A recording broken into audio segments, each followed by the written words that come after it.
Adnurkar and the entire team to conceptualize this and for organizing this wonderful event as well as this particular project. I'm sure that the personalities from the profession and industry, they are the real success stories in front of us, and sharing the success stories is more important than learning the syllabus, because this is beyond syllabus, but they are the real success stories on ground. So they know the ground realities, they have a lot of experience, and that experience counts a lot. All of us are going to be immensely benefited by their experience. So I am really eager to listen to them and what they are going to share with all of you. It will be a very enriching experience for all of us. And I also welcome all the students from all the colleges from Pune, SPPU. And I'm sure that there will be a lot of takeaway at the end of this particular workshop. So I again thank you, all the dignitaries on the dais, all the dignitaries online, as well as all the students from the audience. And I wish every success to this particular endeavor. Thank you. Thank you so much, sir. I would now introduce all of you to the project, what this research project is all about, and what is the benefit or the takeaway for the students like you, those who are into 4th year and final year of architecture or civil engineering, or those who are fresh graduates who have joined this particular session.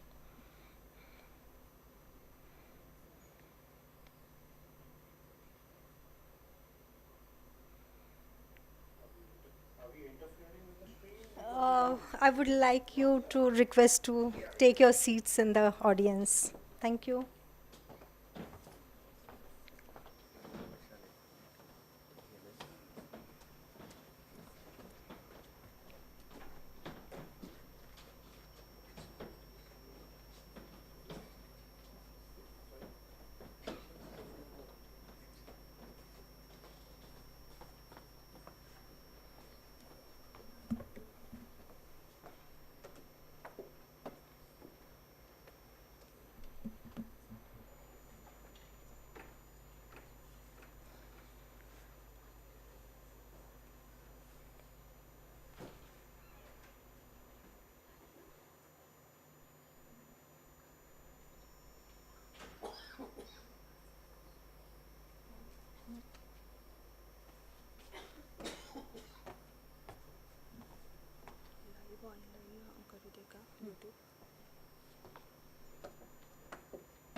This particular event or session is a part of British Council's research project titled Going Global Partnership Program.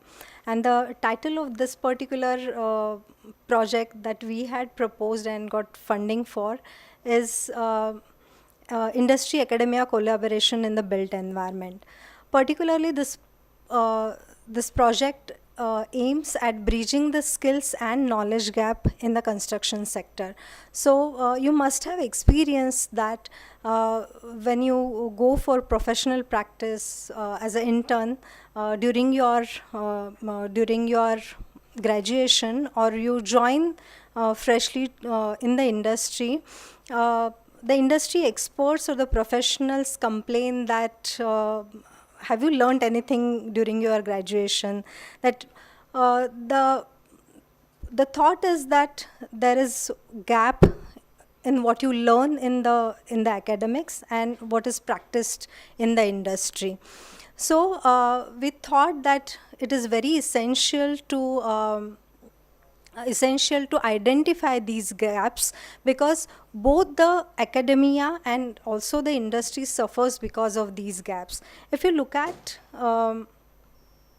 look at the construction sector as a whole, it is the second largest industry in India. So it contributes economically to a large extent in the in the Indian economy. And as I mentioned you, that there are various reports by a National Skill Development Council that there is a huge gap in the skills and the knowledge set that the professionals have, and industry suffers a lot financially, time-wise, because of these gaps. So we thought that there is a need to develop a curriculum which can bridge these gaps, and it can open up a lot of avenues for the students, the fresh graduates, for their career. So higher education is one of the opportunity that student can seek, should be able to seek because of this curriculum. So it should open pathways for their higher education. It should be able to absorb those fresh graduates in the industry where they are already working. They should be able to upgrade themselves, should be able to take higher positions, and also it should strengthen, the curriculum should strengthen the academia and industry collaboration. It should bring in a lot of research because of this particular curriculum. So with these objectives, we started this research project. So there have been a lot of activities which are conducted within the program. So in January 2023, we started with the program after the award of this particular project. And the first activity that we did was we showcased our project in the Constro, which is a great platform where a lot of industries are involved across the globe, and there are a lot of academic institutes which are involved in this particular activity. We had industry academia collaboration where Bnca and Liverpool John Moores University were involved as academic partners, and PCARF and Rohan Developers are the industry partners. Then there was Training the Trainers program where Bnca faculty and our industry partners got opportunity to visit Liverpool John Moores University, and we were exposed to a lot of research avenues, a lot of digital technologies which are involved into the construction sector. Initially, we conducted a research with the industry experts where we tried to understand this skills and knowledge gap, based on which we developed a curriculum. And then there were review processes which happened with the industry experts, academic experts, and also with the survey conducted with the fresh graduates and those who are already working in the industry for quite a few years. We also strengthened our collaboration with Liverpool John Moores University and our MOUs under the process. We developed our website, and you can visit this website for more details for our research activities. And in the month of July, we conducted a workshop with the industry experts to take feedback on the on the curriculum, and the current curriculum is developed through this research project where we continuously sought feedback from the industry experts. So these are some highlights of the project, some pictures of the activities that were conducted, and this is the QR code of our website where you can go through the project activities. So this particular project has a lot of impact, where it has impacted industry by bridging the skills gap. Also the faculties, since the faculty also got trained for the research and the global research practices under this particular project, and there is a large impact on the students because of the curriculum developed, through which they will be able to seek jobs, placements in the industry, and they will also, it will give pathway to them for the higher education. These are some of the outcomes of the program. I won't go into details of the of these slides because I would like to focus more on the curriculum part. And there were a lot of learnings like digital technologies used in the construction sector in UK as a key learning for the BNCA faculty and Indian industry partners. So the curriculum that we have developed for the postgraduate diploma in built environment, it would be 120 credit points, 1 year course, and there would be some modules which would be bridging modules because some of these aspects you have already learned during your graduation, but then there are some gaps, so it would bridge those gaps. In terms of learning about the construction technology, because there was a lot of feedback from the industry experts that students don't get site exposure and they don't know much about the construction processes, the issues on the site, and handling large scale project becomes a very big headache for the professionals. So this particular module will bridge those gaps, and then there would be some compulsory modules like digital built environment and construction asset life cycle, which would be a new learning for the fresh graduates because these are the topics which are not dealt currently in the current undergrad syllabus. And there would be some measuring modules like professional skills and work-based projects. So what you, the work-based project, the idea about the work-based project is that students work in the practice for their major time. So if you have 5 days working week, then for 4 days students work in the industry, and for 1 day they undergo these online modules, and if needed there would be some site visits, or there may be some in-person modules that would be conducted in the institution. So if you look at the credit points that are offered, majority of the credit points will be offered for work-based project, and your performance in the industry would be assessed by third party which would be expert in that particular industry. So the civil engineering students, architecture students, and also those who are working can take admission for this particular course. There was a lot of feedback regarding the lack of professional skills in the students, like it may be verbal communication skills, it may be written communication skills, or it may be graphical communication skills. Those would be bridged under the course professional skills. So in the semester 1, you will undergo a bridging course, construction technology. Then there would be compulsory course like construction asset life cycle. Then there would be one elective, and measuring course would be work-based project. Similarly, for the second semester, as a compulsory course, you will have digital built environment and elective. So through the workshop that we conducted with the industry experts, we could identify 50 electives that can be offered under this particular course. So there is a lot of diversity in the construction sector, and that understanding or the knowledge of the industry needs to be offered to the students so that they can work efficiently in the industry. So there would be a lot of flexibility to take up the subject of their choice when student enroll for this particular postgraduate diploma course. And these are details, as I said. So within the construction technology, the students will be introduced to the construction techniques and various forms of construction, but as per the latest trend. So what is happening in the industry would be kind of taught through this course.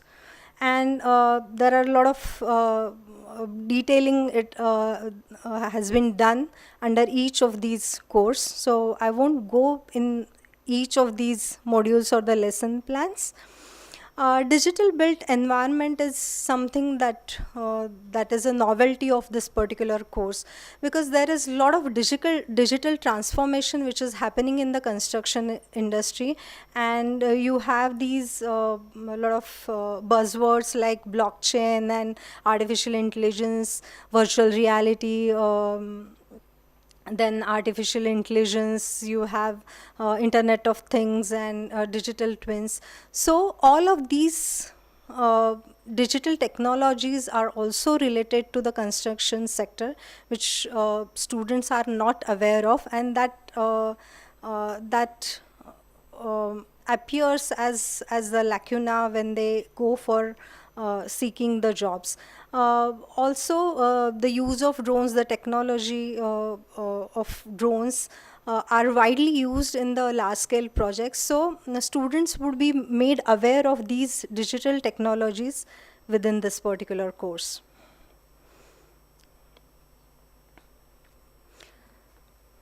So as I said, there was a consistent feedback on to the lack of professional skills among the fresh graduates, which would be covered under the module of professional skills.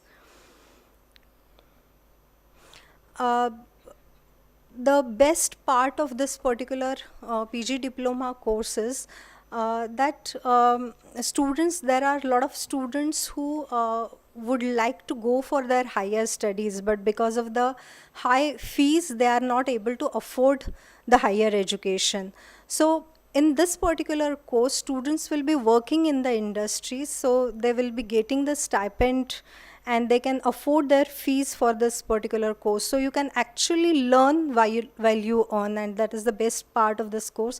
And since you are working, you have hands-on experience and you get practical experience when you are having the theoretical understanding on any of these topics. So students have opportunity to upgrade their position in the industry that they are working in, or they can go for higher education. So with the current national education policy, whatever credit points that you earn will get credited to your bank, and then you can actually take admission directly to the second year of master's course. So it will happen eventually through national education policy. So the idea of this particular course is to open up a lot of avenues for the students. So you can, with these credit points, you can actually go for the higher education, not just in India, but abroad as well. So regarding our industry partners, Rohan Builders and PCRF are our industry partners, and they have been contributing a lot academically as well in this particular project. And there are some UK industry support as well during our Training the Trainers program. And this is the QR code for our tracer studies. So those who are graduates can actually fill in this particular survey form. So thank you. I would like now to introduce you to Professor Andrew Ross. So he will conduct the next session. Professor Andrew Ross is Emeritus Professor, commenced his career in academia after a successful career as a commercial manager for an international contractor. He is a charter quality surveyor and has an MSc in IT and PhD in construction economics. He has published widely, including 3 textbooks, over 100 conference and journal papers, and has been a keynote speaker at international conferences, and has supervised and examined numerous doctoral PhD theses. He has been successful applying for managing research projects for EPSRC, ERDF, REX, HEFC, and Innovate UK. His 30-year career in academia involved many collaborative partnerships with international higher education institutes, organizations, and included working with professional bodies on trailblazer degree apprenticeship provision at level 6 and 7. He is currently working with UK government Quality Assurance Agency, tasked with monitoring vocational education provision, working as an academic advisor with Manchester University, is an external examiner to UK and international universities. He is member of RICS accreditation committee. He passionately believes that the future of construction education involves the co-development and delivery of an ambitious curriculum which is founded on active engagement of learner, educator, and employer. Uh, the title of his talk is Managing Collaboration for the Impact. His talk will be in three parts. The first will consider construction education in universities and dynamic tension in meeting industry requirements. The second part will look how co-designed research projects can lead to impactful outcomes for all the parties. And third part will reflect upon the success of level 6-7 construction apprenticeship in comparison with other sectors. So welcome Dr. Andrew Ross, over to you. I shall stop sharing my screen. You can share your screen. Okay, that's lovely. Thank you for that introduction, and both from the Master of Ceremonies and also that introduction into the project. It seems very relevant compared to where industry and academia were when I first started my career. I've got a slideshow I'll take you through. There's not too many slides, and I'll try and give you a bit of a background about myself and what brought me into education. Some of the initiatives that have worked over the years and some that haven't really worked over the years, and also a reflection on this latest initiative that we have, which, as the previous speaker spoke about, I feel really passionate about.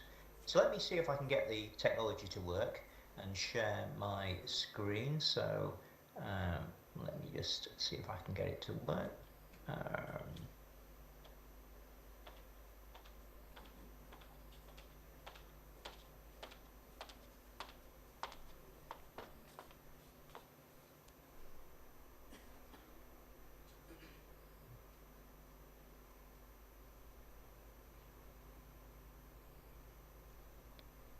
Okay, so hopefully you can see that. Yeah, your screen is visible. Great, thank you for that confirmation. So that was the opening slide. So that's me, Andrew Ross. I did a first degree in quantity surveying way back in the years, and then I did an MSc in IT, and then I did a PhD.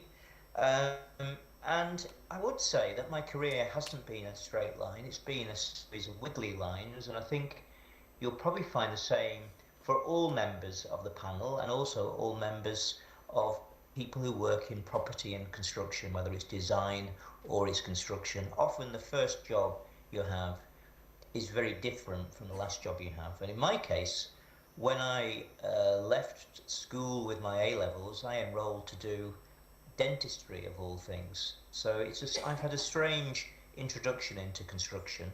However, I'll give you some reflections about some of the experiences I've had over my time. So over 30 years of experience in university teaching and research, after I'd worked for a large international contractor. So I had a great experience working on site and also working in the office. And I've also worked for consultants as well. That was before I joined academia. I'm an emeritus professor at LJMU, and what that means is that I've had a career which has involved teaching research, and also my research has had an impact nationally and globally, which is it's lovely to be recognised as such. I also work for my professional body, the RICS, the Royal Institution of Chartered Surveyors, and professional bodies are important stakeholders in education that you're involved in. And although perhaps you don't perceive it now, as your career develops, you'll realise that they have got an important contribution really to assuring the quality of what you can do, and also the sort of portability, if that's the right word, of your competencies to work in a variety of other sectors. And as part of my work with the RICS, I work as an APC assessor, Assessment of Professional Competence, and also I work for them as an accreditation committee member. So we look at universities and the resources they have to ensure that they've got a sufficient curriculum and resources to actually impart the knowledge and skills needed by future members of the profession. And my final role, which I've been doing for 3 years now, is working for a government body looking at the quality of apprenticeships as such. And apprenticeships, a strange word which encompasses everything from people learning how to lay bricks or saw wood or put electrical installations, all the way up to level 7, which is the level that you are currently thinking of studying. So my career path, I think I was looking for a graphic which would try and illustrate it, and I think it's a bit of a maze really. As you walk through the maze, each turn you take gives you other opportunities to go down other avenues, but it perhaps closes off some avenues. So you should be really aware of some of the immediate consequences of the choices that you make and who you work for. Because I think who you work for and the environment that you're working in plays such a great part in moulding you as an individual and also the skills and the competences you develop as you go through your career. So I'll try and reflect on that as we go through. And I thought I'd first start off with this slide here showing the different stakeholders who are in education. And you on the far right-hand side there as a student, have you got your own investment in this, your own time, your own money as well, which is important. And also it's an opportunity that often you don't get more than once, if I'm honest. You tend to do a degree or a postgraduate degree and don't tend to come back to education once you've completed. So making sure you get the right choice and the right balance of experiences is absolutely crucial. Starting on the left-hand side, we've got industry, and they're ultimately the employers who will eventually pay your salary, whether you're a part-time apprentice or student or whether you've graduated. And they have certain needs which are contingent on the economic environment they're working in, the project environment they're working in. And often we find in construction and also design, the amount of overheads that the industry supports, if you like, because it's a very competitive industry. Often the industry is working very lean. It has little overheads to be able to provide the mentoring, supporting and the environment to be able to allow you to develop your knowledge and skills. And this is where I think the university and industry can work very effectively in partnership to develop skills in a sequential and sort of developmental way. And we'll come on to that in a little bit. So what do universities do? Well, they provide the knowledge and skills development. Often you join a university, you've obviously got no background in construction or design because you don't tend to do that at school. So universities have to design a curriculum which is, the Latin word for it is ab initio, which means basically taking anybody who's got no background and then developing them to a level of knowledge and skills which allows them to play a meaningful role in the industry and get paid and also develop a career. The next stakeholder is the professional body, and they assure the curriculum on behalf of their membership. So if you're going to become a chartered engineer, that certain qualification tells the employer or tells a client that the skills that you have reached a certain level, and that gives them confidence in the service that can be provided by yourself and your company to make sure that you can design something effectively, or you can cost control it effectively, or construct it effectively. So the professional bodies play an important role in assuring the curriculum and also ensuring the gateway to membership. And they have, each one of these stakeholders have their own unique interests, but also it's a bit like a Venn diagram. There's certain areas that cross over, and I think this collaboration between industry and university and also the professional body in a lesser sense can give you as a student some assurance that you are enjoying an experience which has been designed appropriately. So how do we manage this sort of dynamic tension? And I think it's useful for you as students, as you're embarking on your career, to understand the different objectives, I suppose, of the different stakeholders. And I mentioned industry. Often they work on projects which are time limited, resource limited, and also technologically limited. So it can be that you can be working on a large project for a number of years, which is very specialised, and perhaps doesn't give you that level of variety of competence that you need to be able to develop your career. I've mentioned the aspect of low overheads, and low overheads means that the employers tend to require their employees to be very effective almost from week one, and they sometimes struggle to find mentors who are sufficiently qualified and also have sufficient time and able to provide the support that's needed for you as young postgraduates in developing your career. They also have a relatively high churn of employees. So often you'll find that when you're working with a mentor, you've got a good relationship with them, often you'll find they will have moved on to a different project or maybe to a different organisation within the construction or design industry.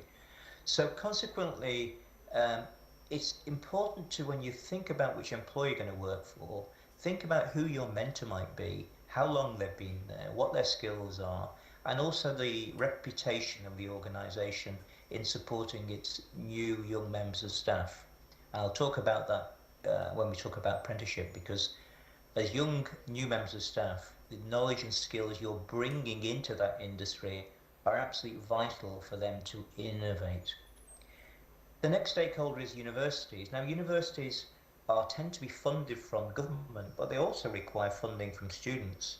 And there is an expectation that universities will have world-leading research. They will employ staff who are not only experts in their technical area, but also experts in pedagogical aspects in terms of teaching, and also in the management of small projects. It might be accreditations, validations, or it might be research.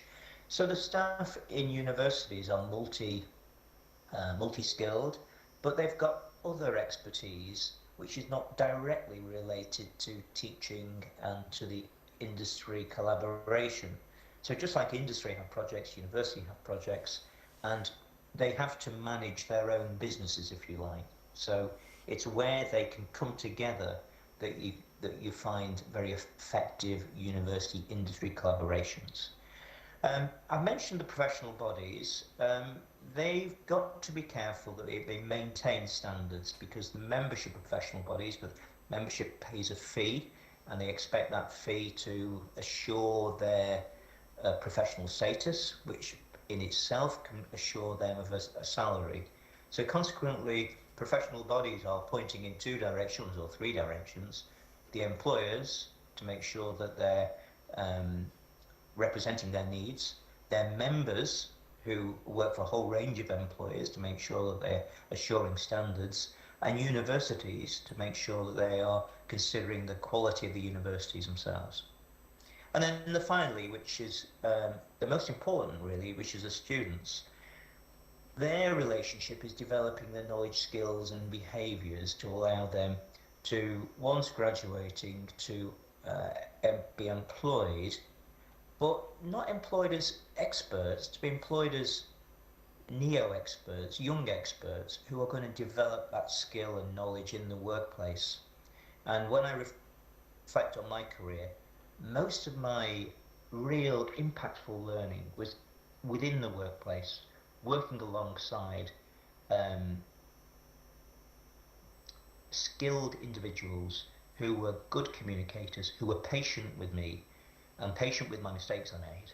And I think, reflecting on my career, that relationship was so important. The other aspect that you need to consider is you need to make sure you get a return on your investment, the investment of time and money. And the return is not always immediate.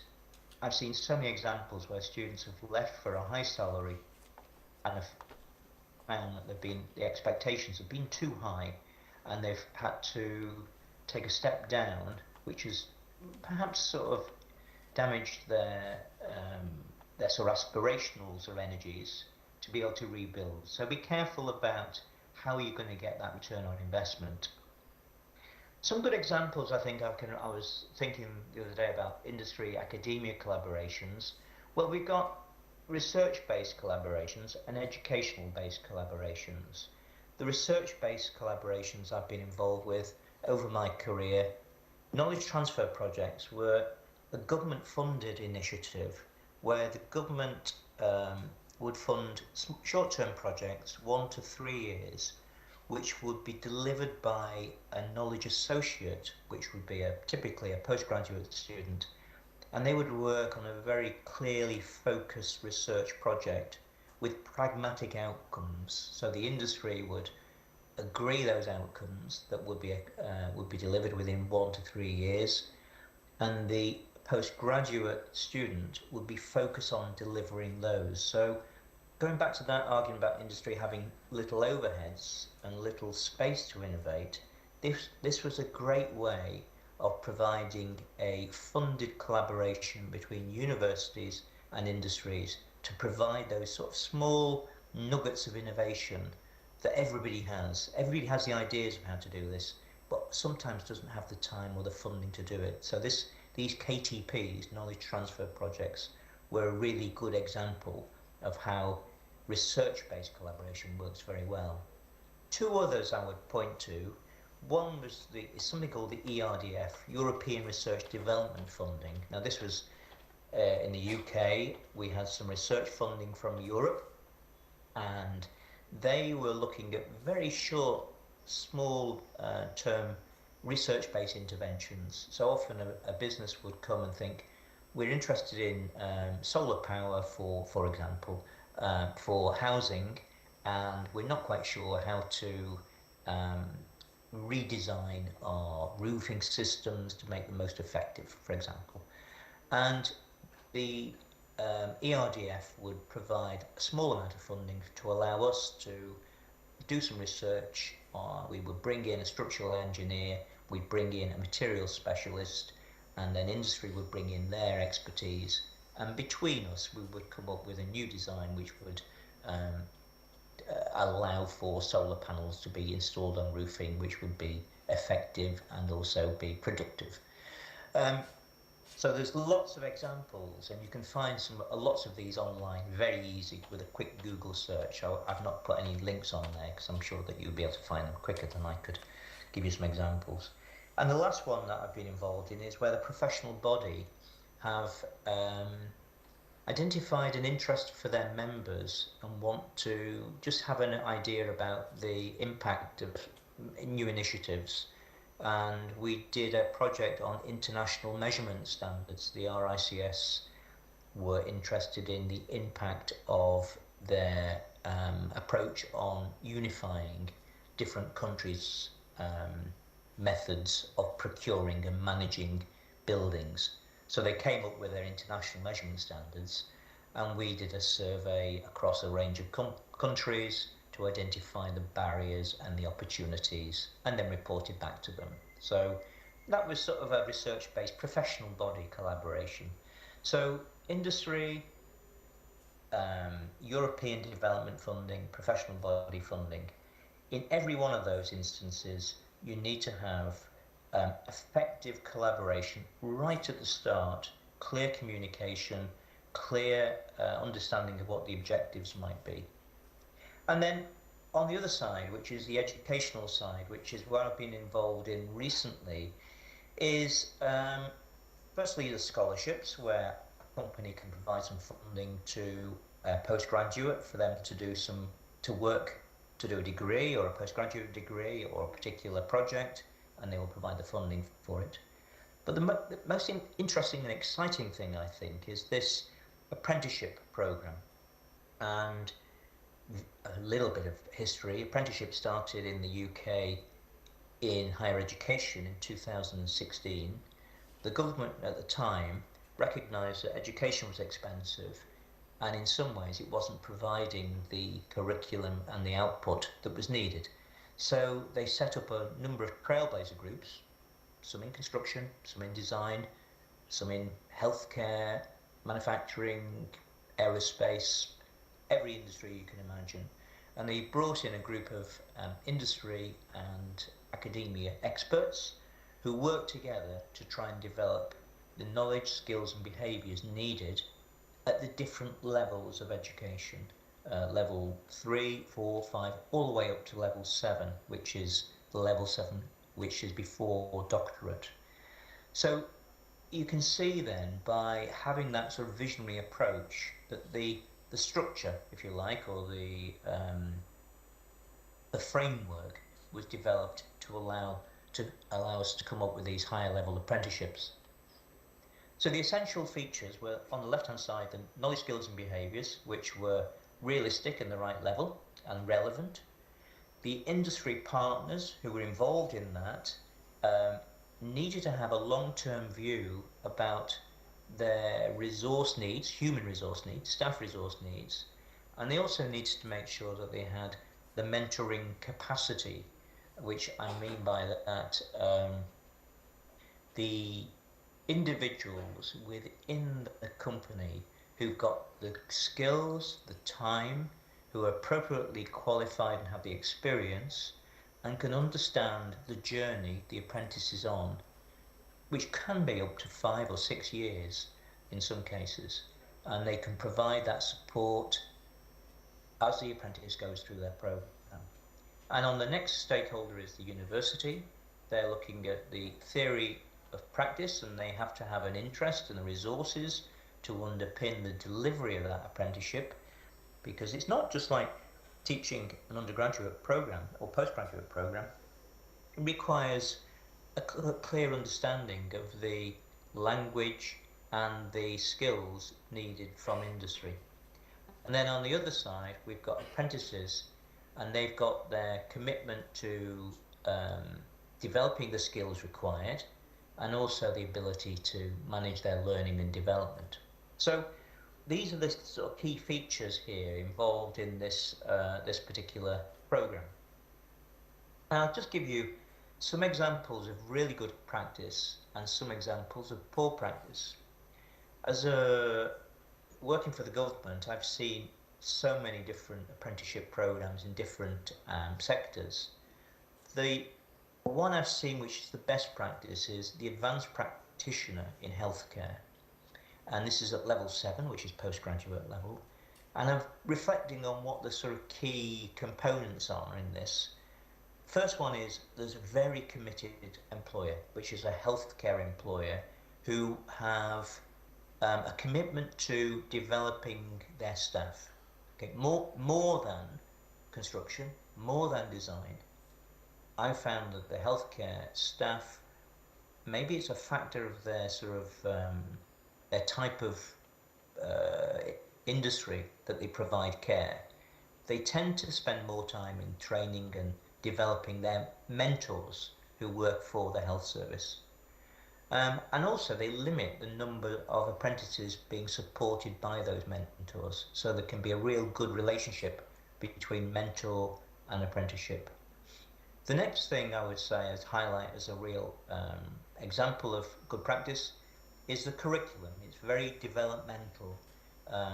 It not only does it sort of build upon skills which have been developed earlier on in the curriculum, it also challenges the employer and the apprentice to embed the latest research. So it's not just teaching students to do things which are directly related to industry, it's looking to how to produce things that will be applied ahead.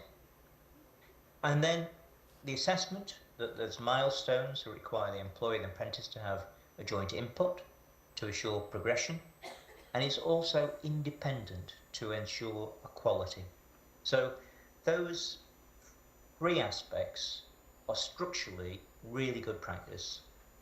The other component to this is the independent professional body, which in the advanced practitioner case is the Nursing and Midwifery Council, and they really promote and enforce standards that can be applied directly within the apprenticeship program.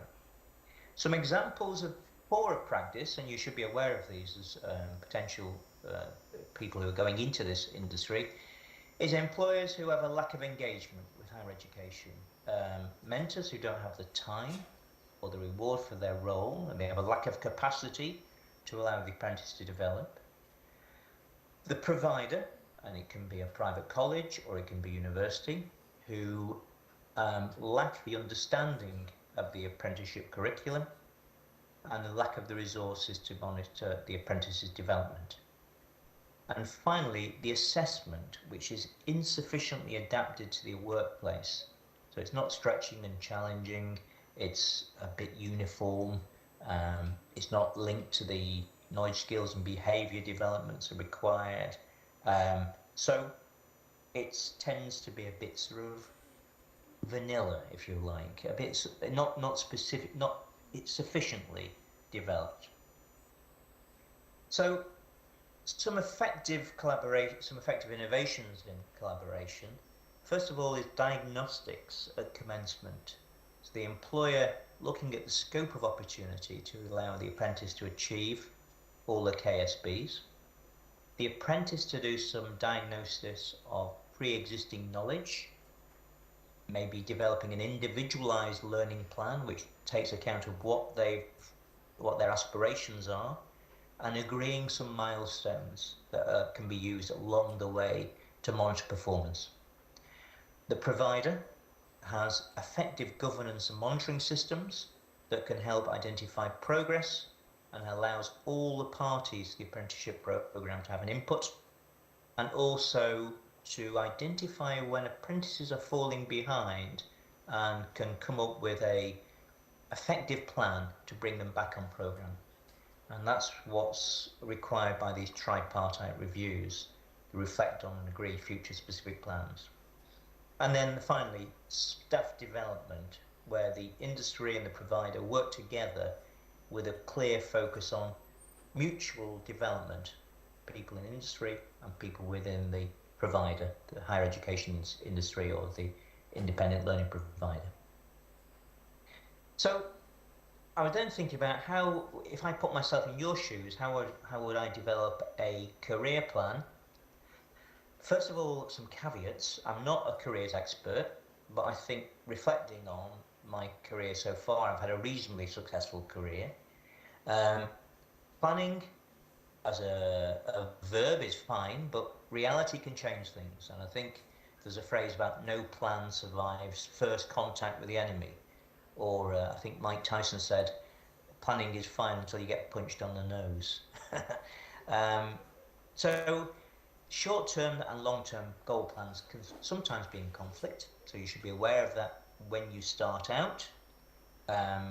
Another thing which I mentioned right at the start, that all stakeholders have interests that don't necessarily agree and align, so be aware of those when you're taking the job on. So sometimes you have to do things which don't directly align with what you want to do.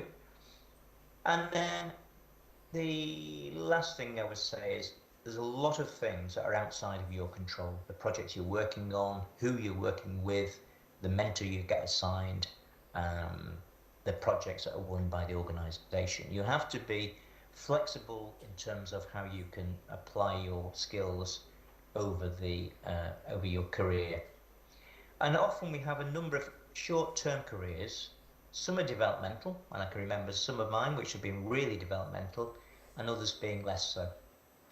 So I'll finish with a couple of slides talking about the different sectors. Industry, consultant-based, so this can be architects or engineers, often working on multiple projects. What they're requiring from their staff: strong communication and analytical skills. You have to be pragmatic and problem solving, and that's rewarded because you're dealing with very demanding clients and also contractors, so you have to have a commercial knowledge about how decisions that are made, how they impact on the design of projects or the downstream aspects. Often you're in an office, you'll find that professional membership in industry is valued in consultant-based organisations because it reflects on their organisation. And a few tips before you engage with consultant-based projects: consider the organisational commitment to future innovation. What support they're giving for development? What capacity have they got to develop in you the range of KSBs, knowledge, skills and behaviours required that you need? And let's face it, we're all individual and we're all different in terms of what we bring to projects. Another sector is a contractor. Again, multiple projects is a feature of the construction industry that it's project based.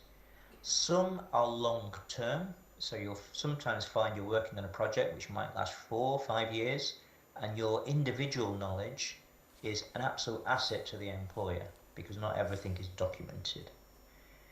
Exciting and fast moving, there's lots of stakeholders with varying levels of competence, so you are often finding yourself working for a company that has to deal with ground working contractors perhaps that don't have a great deal of expertise, right through to very skilled technical contractors who know their business a lot more than you do. You need to have a commercial awareness which looks at risk and opportunity really from a whole range of different perspectives, something which is not always taught in the curriculum but is developed within the workplace. Pragmatic communication and commercial skills are rewarded as in the consultant sector, but slightly different in the contracting sector. Professional membership is encouraged but is sometimes a secondary interest to make commercial skills.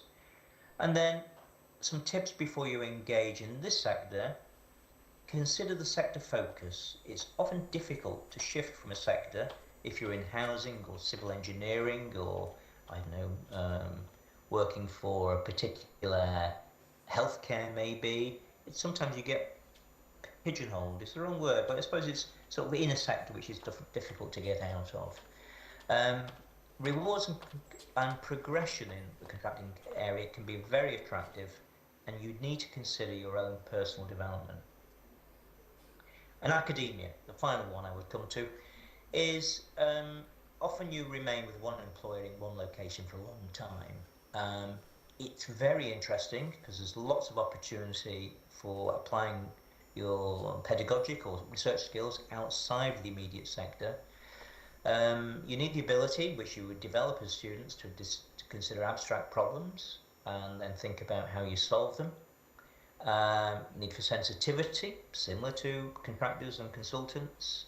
And a couple of tips before, if you decide to go into academia: it's difficult to enter. There tends to be a requirement for a PhD now and professional body membership, which requires industry experience, and it's difficult to get those too.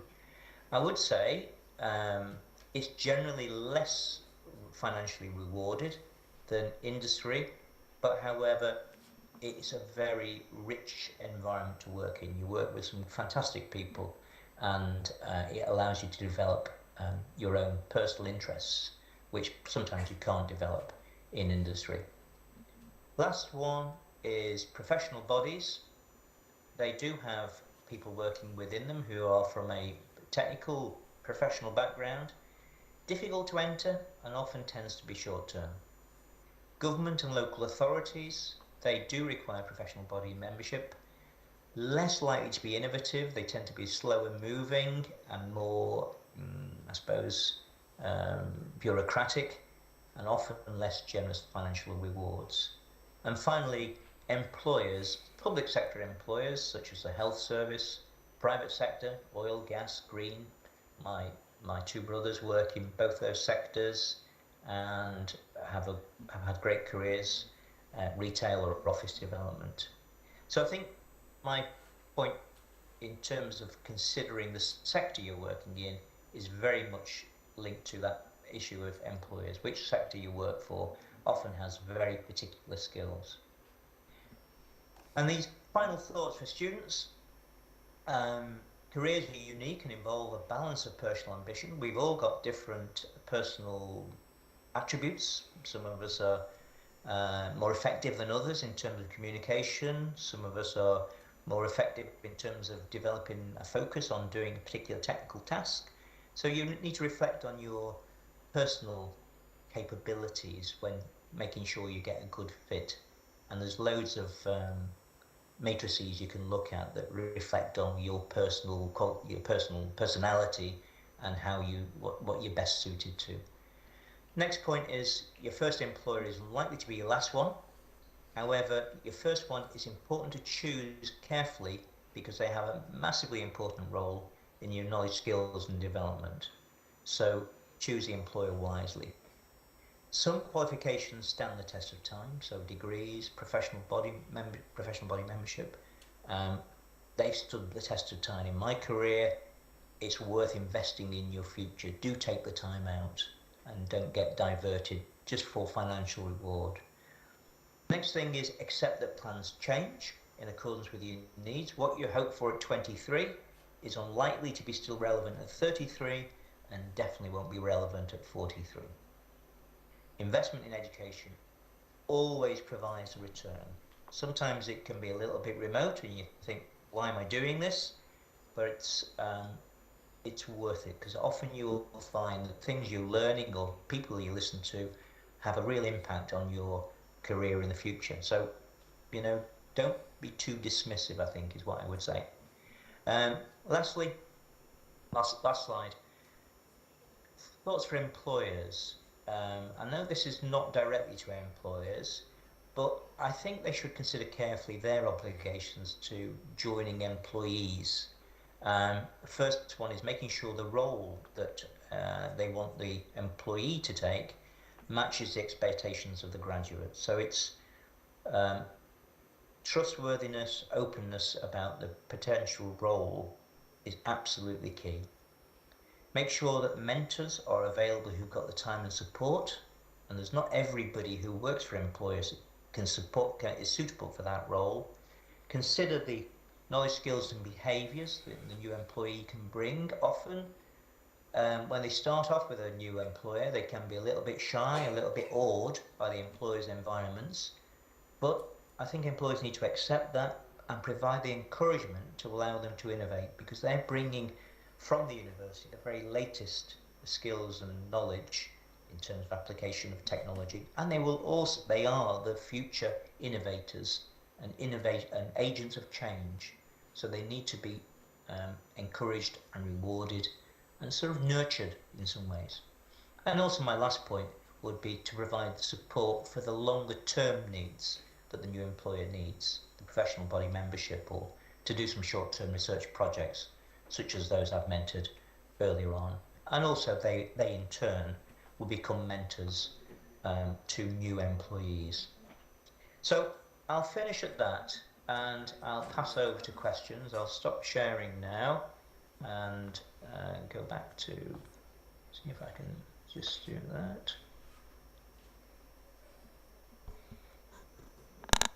Thank you, Professor. Okay, so that was me. Any questions? I'm happy to take questions, and then unfortunately I have to leave. Thank you, Professor Andrew Ross, for a wonderful presentation, and student will benefit from the avenues that you have discussed for their career development, and especially the tips that you have provided for each of the career avenue would be useful to them. So thanks for sharing all those insights. Thank you. My pleasure. So should we move on to the next presentation? I'll introduce, it's my privilege to introduce architect Rajesh Chaudhary to all of you. He is architect by qualification, and he has done his bachelor's in architecture in 1983. So he has more than 40 years of experience, practical experience. He was into architectural consultancy between 1983 and 1987. And then afterwards, he has worked with different companies, construction companies, Profile Group, promoters and developers, then Ambience Group, promoters and developers, Naik Navre profile developers, and Tejas profile developers. So he is also engaged with academics. He has worked as a visiting lecturer in many of the architectural institutes in and around Pune. And during the past 3 decades, he has completed more than 30 projects in prime locales in Pune and Goa. His prime professional affiliation is with the ESA and CREDAI. As a part of managing committee of CREDAI since 1997, he is currently holding the position of vice president post. He has handled portfolios of technical education. He has handled portfolio of study tours in addition to all throughout handling other projects like development control, regulation and development plan for Pune and Maharashtra. He is honorary convener for national conventions of CREDAI, India. National body, CREDAI is a national body of developers from the year 2000 to 2010 in Delhi, Malaysia. On board Star Cruise Libra, then Dubai and also in Istanbul for NatCom 2015. He is also interested in golf and trekking, and he has diverse activities that he does, including marathon. So I welcome architect Rajesh Chaudhary for his talk.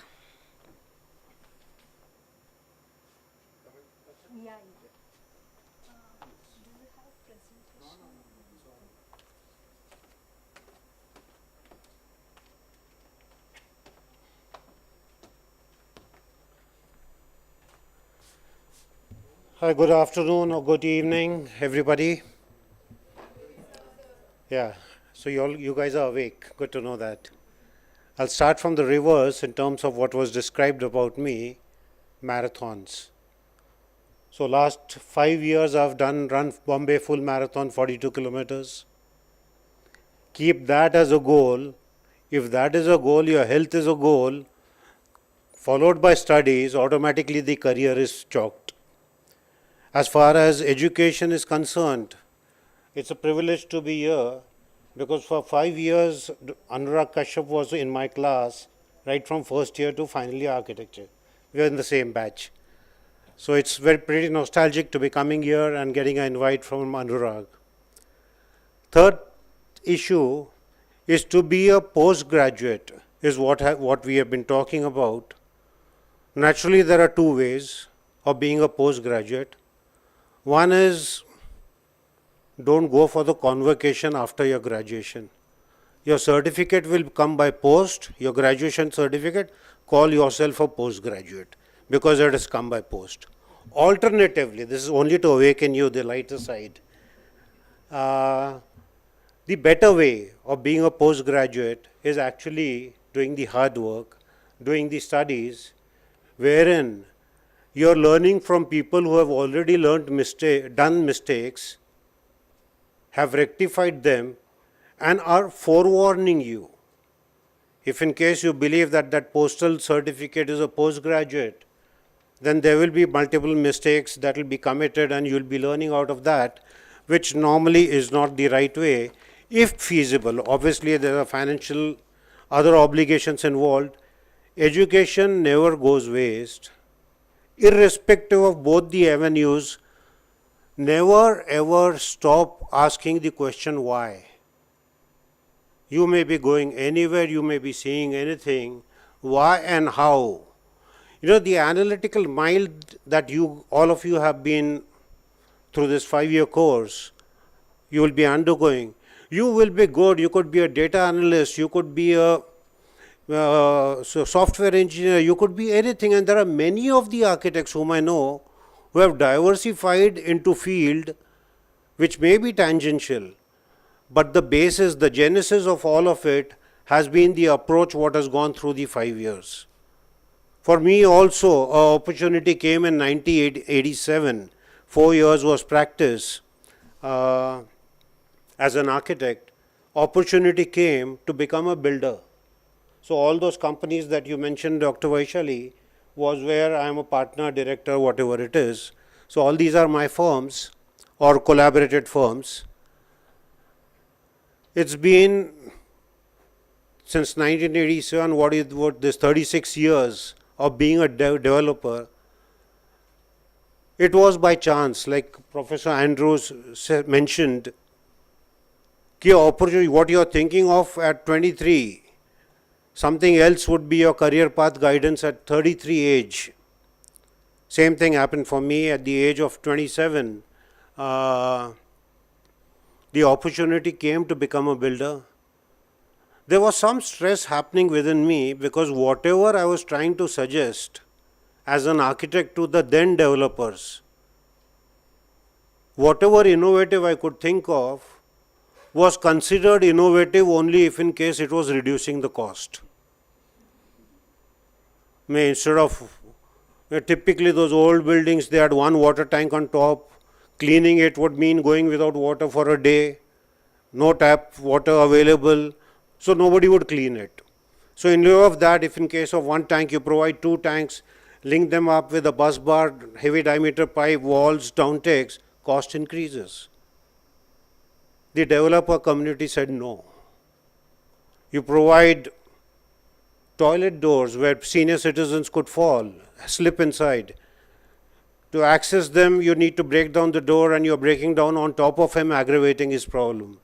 So instead of one lock rail, we suggested have two lock rails with a 4-inch glass member in between. You break it and you immediately can open the handle inside.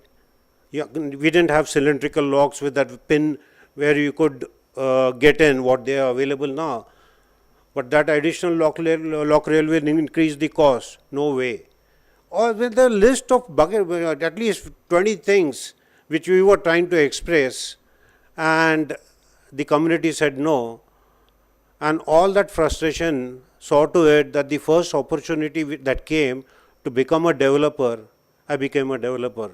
Let's do it right our own way. You are the boss, you are the designer, you could be thinking and doing exactly what you want vis-a-vis asking somebody else to be doing it. Now naturally there are basically I think two things that I will be talking of in terms of career option. One is, why don't you all become developers? Your core competence is very, very strong the moment you have done architecture. In my times there was one guy, that was me in Pune, who became a developer. Most of them at that stage were traders. Oil merchant, steel merchant, timber merchant, salt merchant turned developers. They had financial strengths.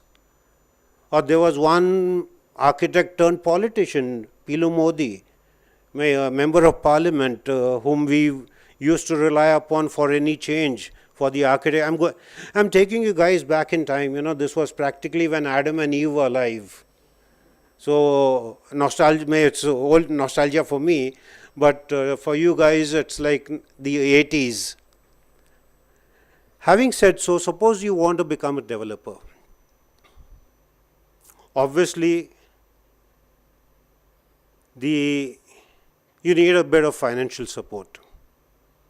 You need to have some base capital, but not that everything is revolving around capital. If in case you have core competence, or investor available, you would be sharing your profit, but then the possibility, the opening will be so high. The potential is unlimited.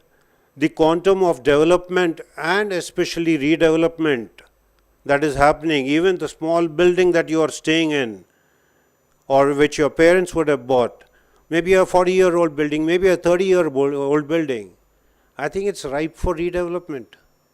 If in case it's beyond 30, look at it as an opportunity that why don't you do it in-house yourself? During architecture, and luckily in architecture today, it's far better the education as compared to those old times of mine where we used to be studying out of books written by Bnca, stone dowel joint and this joint and Flemish bond and English bond, and everything was like not worth it. Practical side was very low. Those books, the moment I started teaching in 1987, 87 to 95 I was teaching, I threw those books out, changed the curriculum for the university, ensured that the way I am doing my own projects on site, and once a month the students used to be on site for their classroom. The rest of the days, whenever it was in college, I was trying to be as practical. No solution was ever given to the student.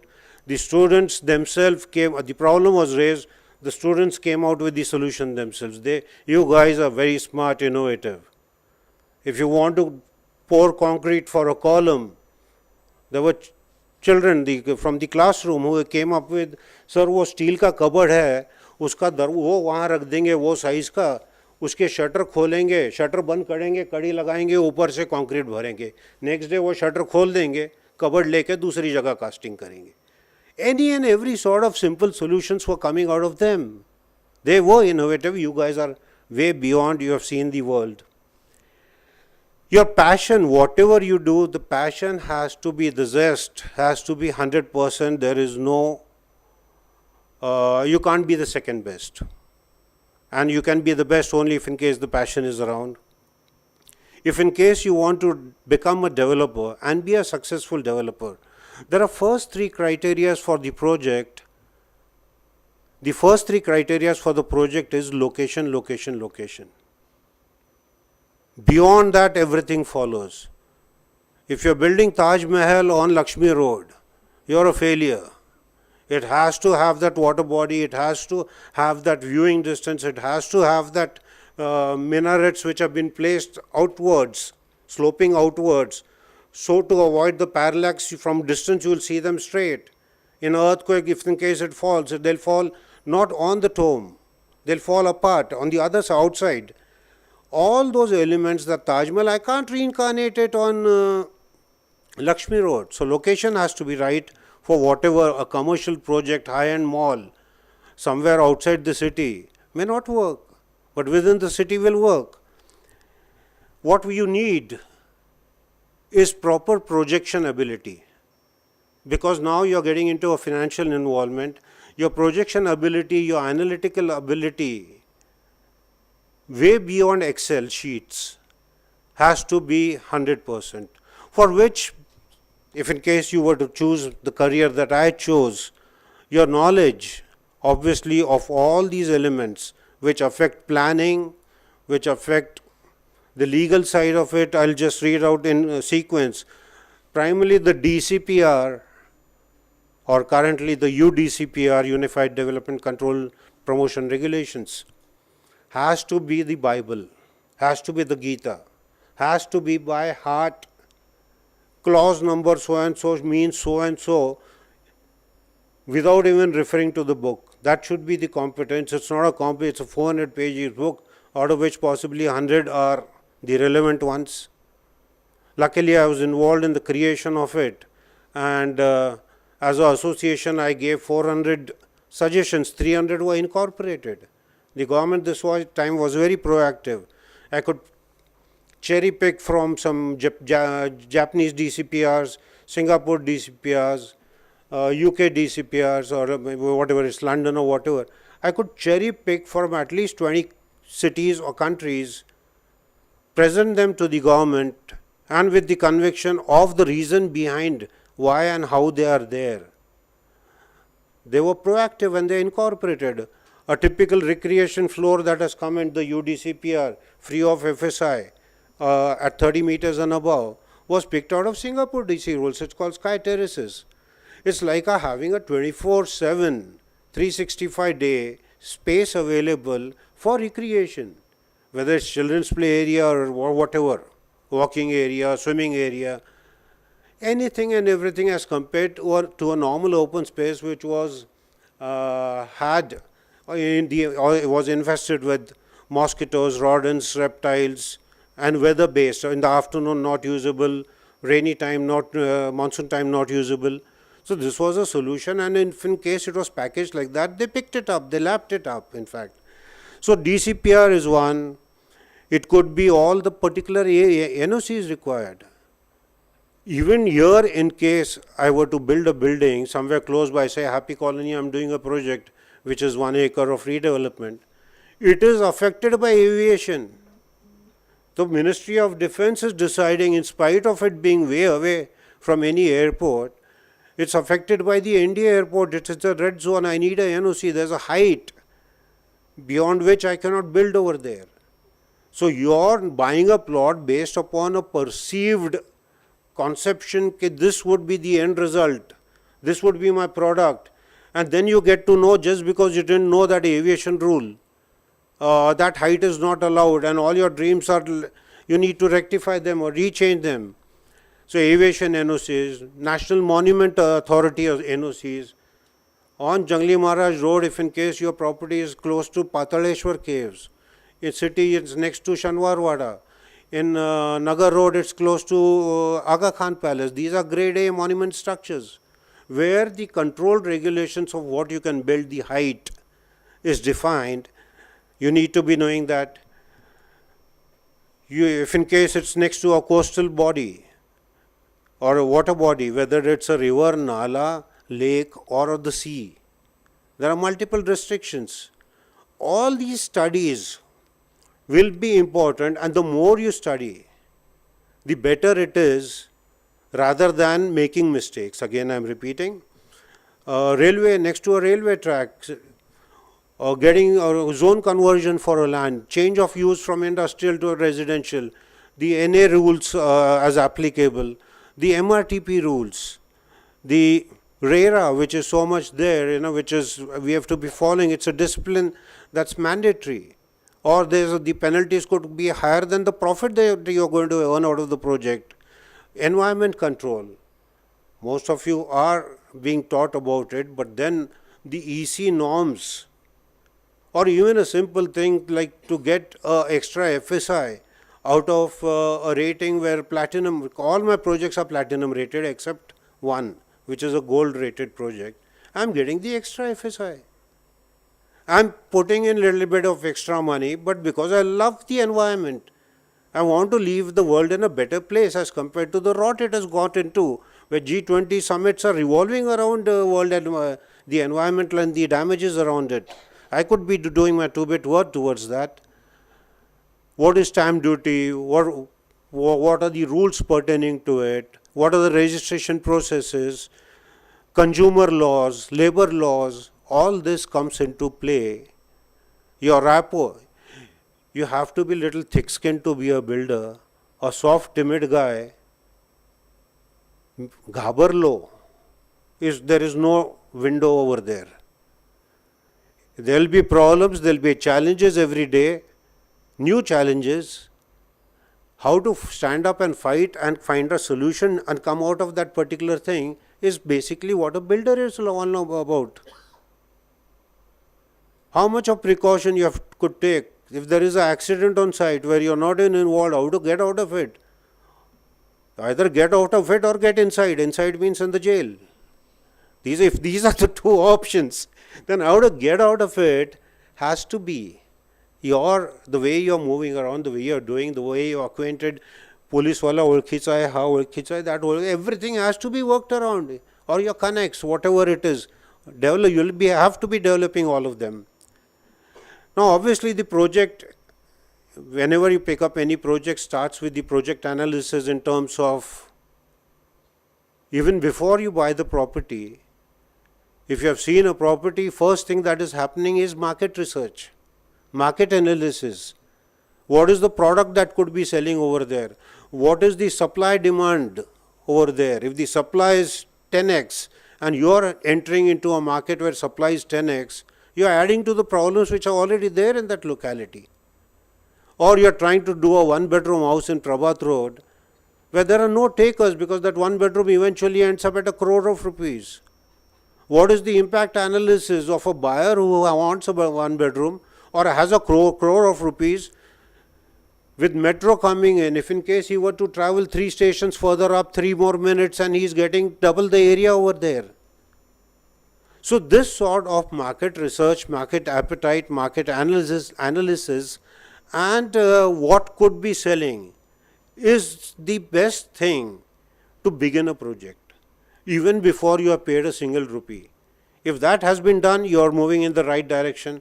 Obviously, then, again, before the paying a single rupee, if you have done the cost analysis, the direct analysis, the direct would be the construction cost primarily, what it will be. If your knowledge is high, precise, if you are analytical, if in case that subject called quantity estimation, you have studied it in depth, you would be able to, it's not just a subject estimate, QN, आपल्याकडे आहे ना quantity estimation at the 4th year, 5th year? Yeah, 4th year. So if in case you are good at it, your estimates will be proper, otherwise that estimate will be like shooting in the dark. And you are playing with your own money. You could be losing it, you could be ending up, and there are many builders who have sunk themselves in deep waters by virtue of going wrong financially. So the construction cost, what is the stamp duty on the property, how much TDR I'll have to buy, what will be the TDR pricing, what are the government payouts, development charges, multiple charges, these are the direct expenses going towards the project other than the land cost. Your parking cost, your parking cost currently with all that mechanization and robotic parkings and puzzle parkings, etc., could practically be 10% of the project cost, construction cost. If the construction cost is, say, 3,500 rupees for a X grade project, X amenities that you're looking at, approximately 350 could be going in parking. Whether you will be able to retrieve it, because what has happened is the UDCPR has given you FSI practically, it's like an unlimited situation, the quantum of it.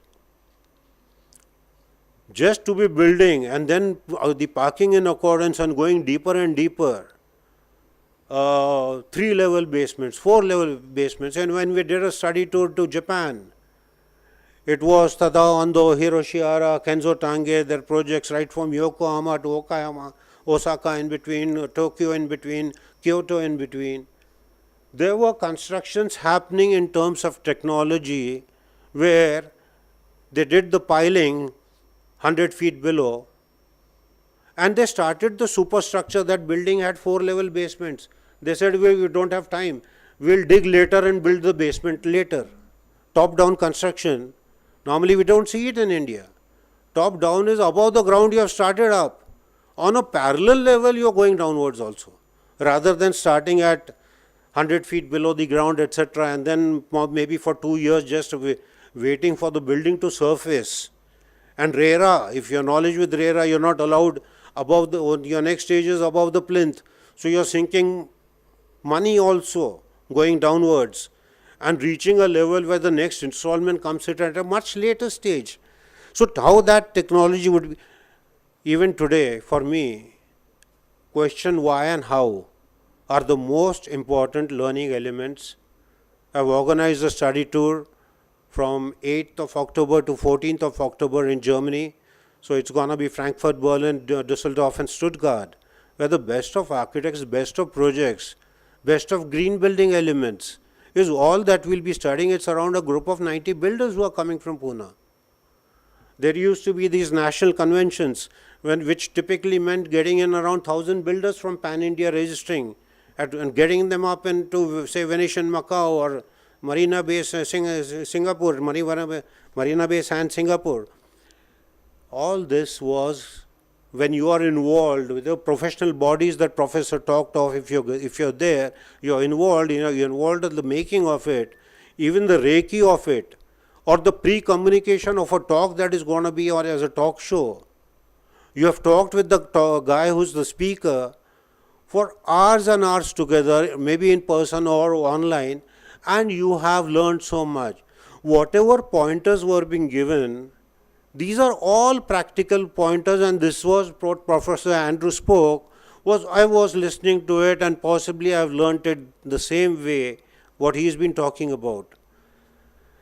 Then coming back to the topic, your project analysis, your market research has to be accurate, your cost analysis, whether the indirect analysis, which would mean consultant costs, whether you want to appoint a project consultancy firm in between, The moment you talk of it, okay, 120 rupees on slab area, 100 rupees on slab area is what will be going over there.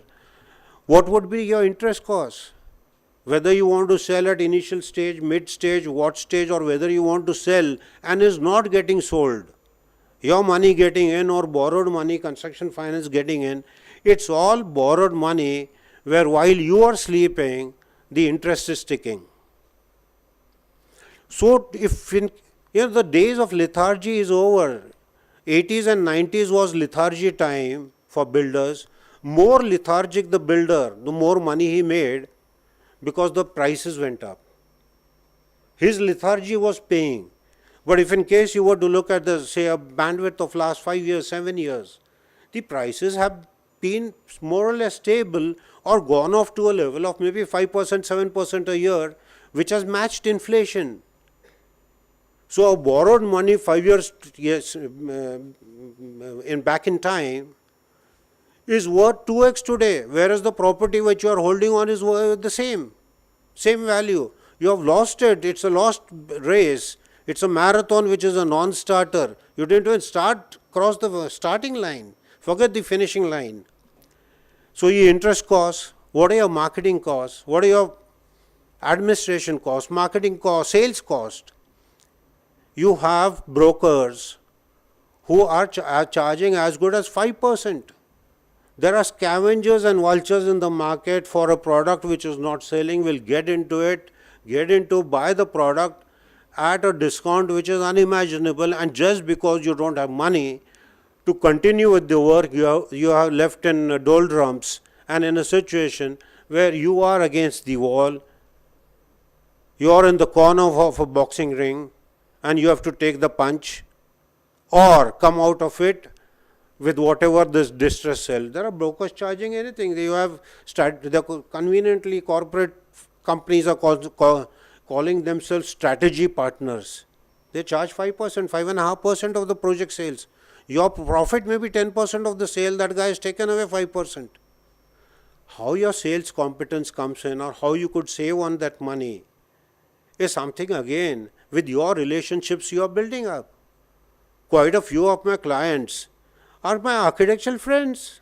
They are in a different profession of consultancy. They keep buying from me. I am very happy. I have so many friends in college. Yesterday I did a project launch in Model Colony. It was my Loyola High School friends. Age 5 friends whom I invited and many came, and I am sure already they put the buzz around and inquiries have started coming in. How you connect, everything will be what is required to make what makes a builder. In addition, obviously, legal cost, insurance cost, RERA maintenance cost. You do a project, you are committed for 5 years for maintenance. You have to inbuild that cost. Previously, it was करत नाही काय करायचं ते कर. Customerला असं म्हणायचं. That was the attitude of those builders where there was a streamline of customers. Today the market is reversed. It's a buyer's market. You have to be, and those who in those days who delivered on that maintenance also, today they have loyal customers who are their spokesperson. The word of mouth publicity is the cheapest one, the easiest one. But for that you need to be having that confidence in your product. Obviously the best way is to do it first time right. Cash flow management, like I told you, is something which you have to be sticking on to. You could be appointing a contractor for the work, no problem. You could be appointing any consultant, number of consultants for the work, no problem. One thing which definitely the builder has to be doing is the cash flow management. World over, it's promoter and builder, where promoter is a different animal. Builder is a separate animal. Promoter is the developer. Builder is the contractor. It's in India, it's called promoters and builders. There, even if in case the promoter wants to go to the site, he has to take permission of the developer. That is the status that is maintained because that guy's proficiency is construction, timelines, your scheduling, your mitigation schedules for any project have to be, your timeline management has to be, your compliances, your post completion, Whether now we talk of development or greenfield projects or redevelopment projects, it's a long list of elements that could be. I'll cut short that, switch over track to something. If in case you want to do all this at somebody else's money, you could get into project management consultancy. There are so many project management consultancy. Means what? You're doing all this other than the financial side of it or the sales side of it. The side, you are starting with, you are hand holding the developer now. You're not the developer. Your hand, and you guys are trained so well, you could be doing this. You're hand holding the developer for the market research. You could be, somebody else could be the architect also, no problem. You are helping the developer with market research, you are helping the developer with design brief for the architect or a design brief for yourself in consultation with the developer, if in case you are the architect also. You are involved in the appointment and coordination of all the consultants, whether it's a landscape consultant, whether it's a MEP consultant, whether it's a air conditioning, any and every consultant whomsoever, a green IGBC consultant. You are the nucleus, the focal point, the central point, everything revolving. You are the person assimilating the knowledge and dissipating it for the construction drawings. The focal point could be you. Next element in which could be sourced, outsourced or done yourself is quantity estimation of the project. The developer could be, suppose he is a timber merchant. His logs is what he is looked at, and logs over here also, but he has the money and wants to become a developer. You are the brain for him. All the grey cells of yours are the elements which is going to make or break the project for him. Obviously, if the project is made, your business grows, your career grows as a project management consultant. So, appointment of coordination of consultants, quantity estimation, creation of tenders, appointing of tenders to various contracts or a turnkey basis, right till your planning of the site. You guys are planners. Planning of optimization, utilization of the site even during a construction phase. It's a science in itself. It's like a lot of mind has to go. You don't have 100 acres of plot. It's like 10,000 square feet plot or 20,000 square feet plot. And you have to put up your lab also over there. You have to put up the labor camp. You have to put up your steel yard. All those yards have to be there, workspace. And then you have to be excavating and digging and starting the work. Site optimum utilization is something which is very, very important. Your supervision. Final year, I don't know whether they have an option. When we had to work for 6 months as internship during this course, I went and worked as a site supervisor. 4th year was when I had started my architectural practice. Interior jobs, yes. Architectural practice, yes. Somebody else was signing on the plans for the corporation, but the work had started. Construction was what I liked, so I became a site supervisor as an internship. Other than lifting a bag of cement, I did everything with my own hands. Thapi gene, right till Vadarichi language, Naduma Moola Phaka, whatever that language was, I could pick up, I could connect with that. If I see that guy, a skilled guy is doing it the unskilled way, I can take the instrument out of his hand and tell him, Asa paije, hey, Asa karaisa. So the supervision part, what makes or breaks, can I take 5 minutes?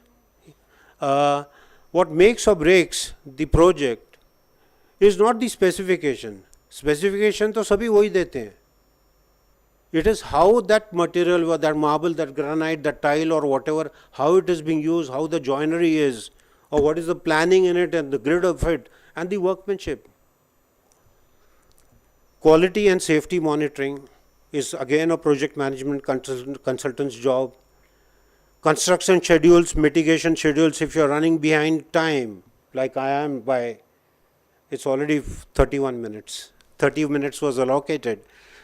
So mitigation of them, how to get it back onto track. Cost management will include billing, tracking estimate versus actual, mitigation over there also. If a overrun has happened beyond your control by virtue of inflationary trends of a market for a particular product, steel prices keep varying, cement prices keep varying. They could hit the original estimate, so tracking of that is what has to be done. Snag list rectification of it, handing over process, documentation of the entire process and handing it over to the developer so that the relevant information is handed over to the user. When you buy a iron worth 700 rupees, you get a manual with it. Are architects or builders delivering that manual with a product worth 3 crore rupees? How to use it and what to do? The manual is always missing. Even what has been built, as has been built, where the water line has gone, where the electricity line has gone, tomorrow you put a nail for some hanging a bathrobe into the bathroom and all you have done is punctured a pipeline inside. Rectification of it. So as built database being handed over and documentation of the entire process and the RERA maintenance, all this could be part where you are playing a supervisory role.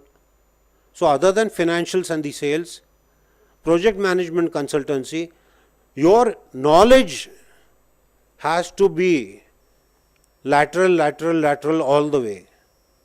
Financial deep pockets need not be there. It's a lovely profession.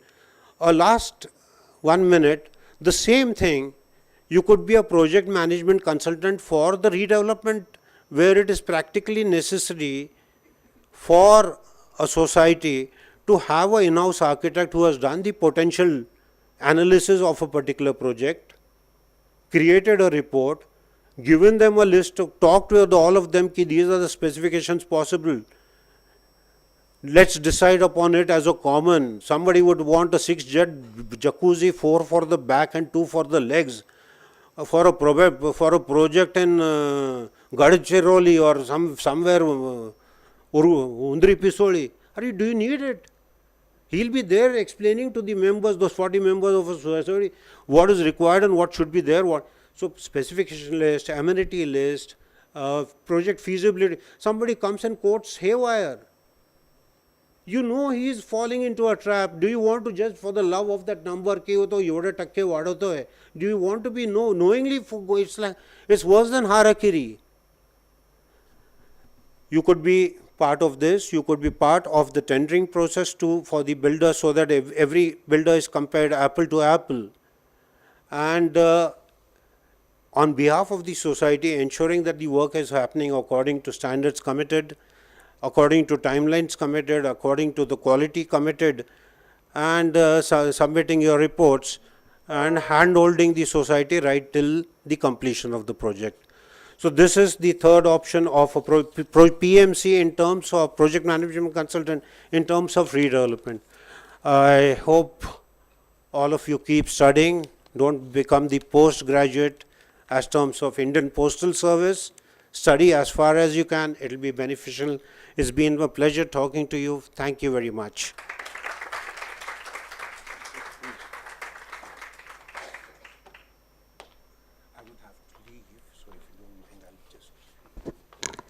Thank you, sir. Thank you for wonderful insights. And thank you for focusing on developer, real estate developer and project management consultant as career avenues for the students, because architecture students or even civil engineering students they don't think of becoming a developer as their career avenue. So thank you for focusing on those issues. Now I'll introduce you to Architect Vinayak Thorat, who will be talking now. Architect Vinayak Thorat is head of West and North region of Venkatraman Associates from since 2000 to present. He has done his bachelor's from Pune University and master's in building engineering and management from SPA Delhi. He is member of Council of Architecture. He heads the western region of VA projects. His strength has been in providing innovative design solutions and to execute emerging project trends and typologies in India. He has a keen understanding of complex needs of new laboratory facilities, IT facilities, and other building types, and understands the need to integrate these with building and landscape aesthetics.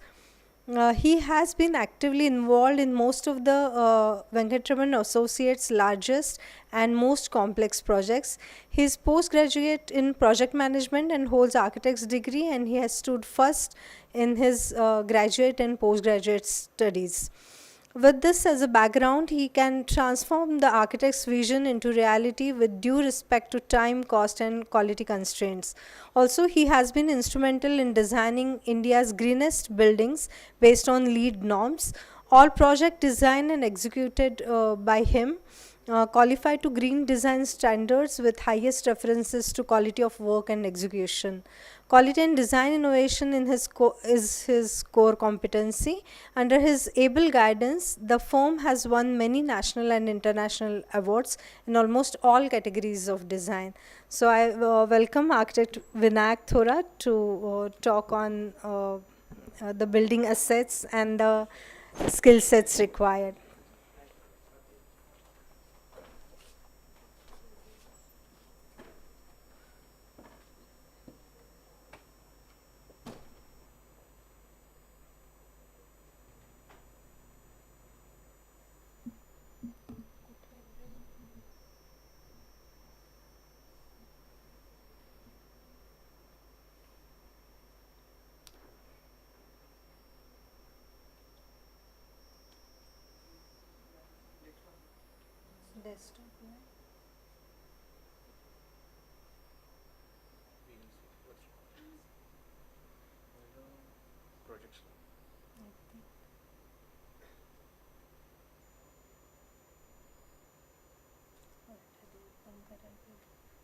Projects.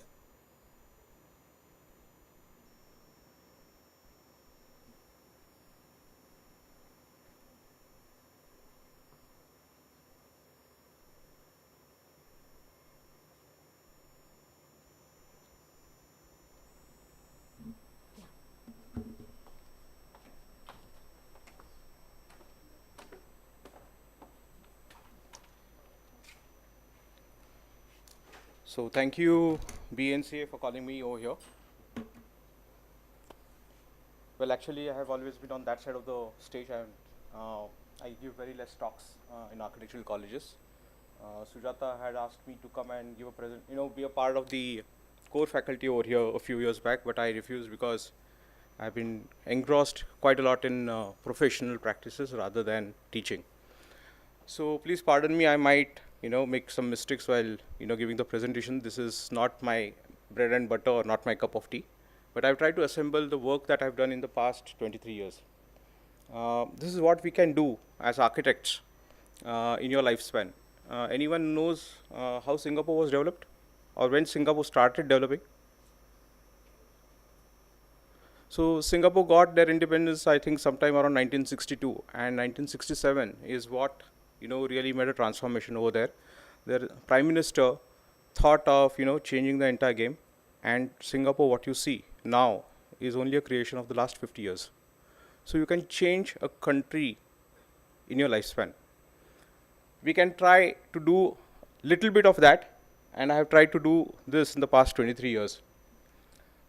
We can't do our projects ourselves.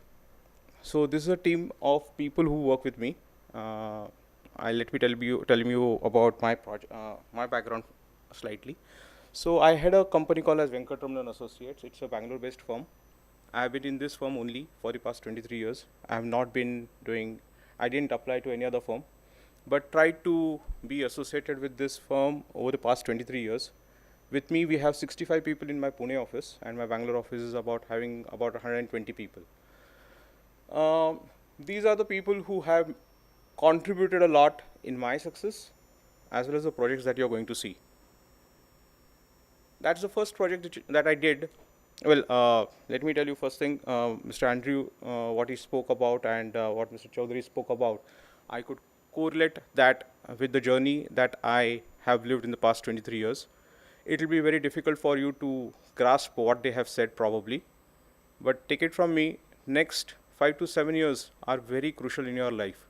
If you remember that quality is the strength to achieve this success.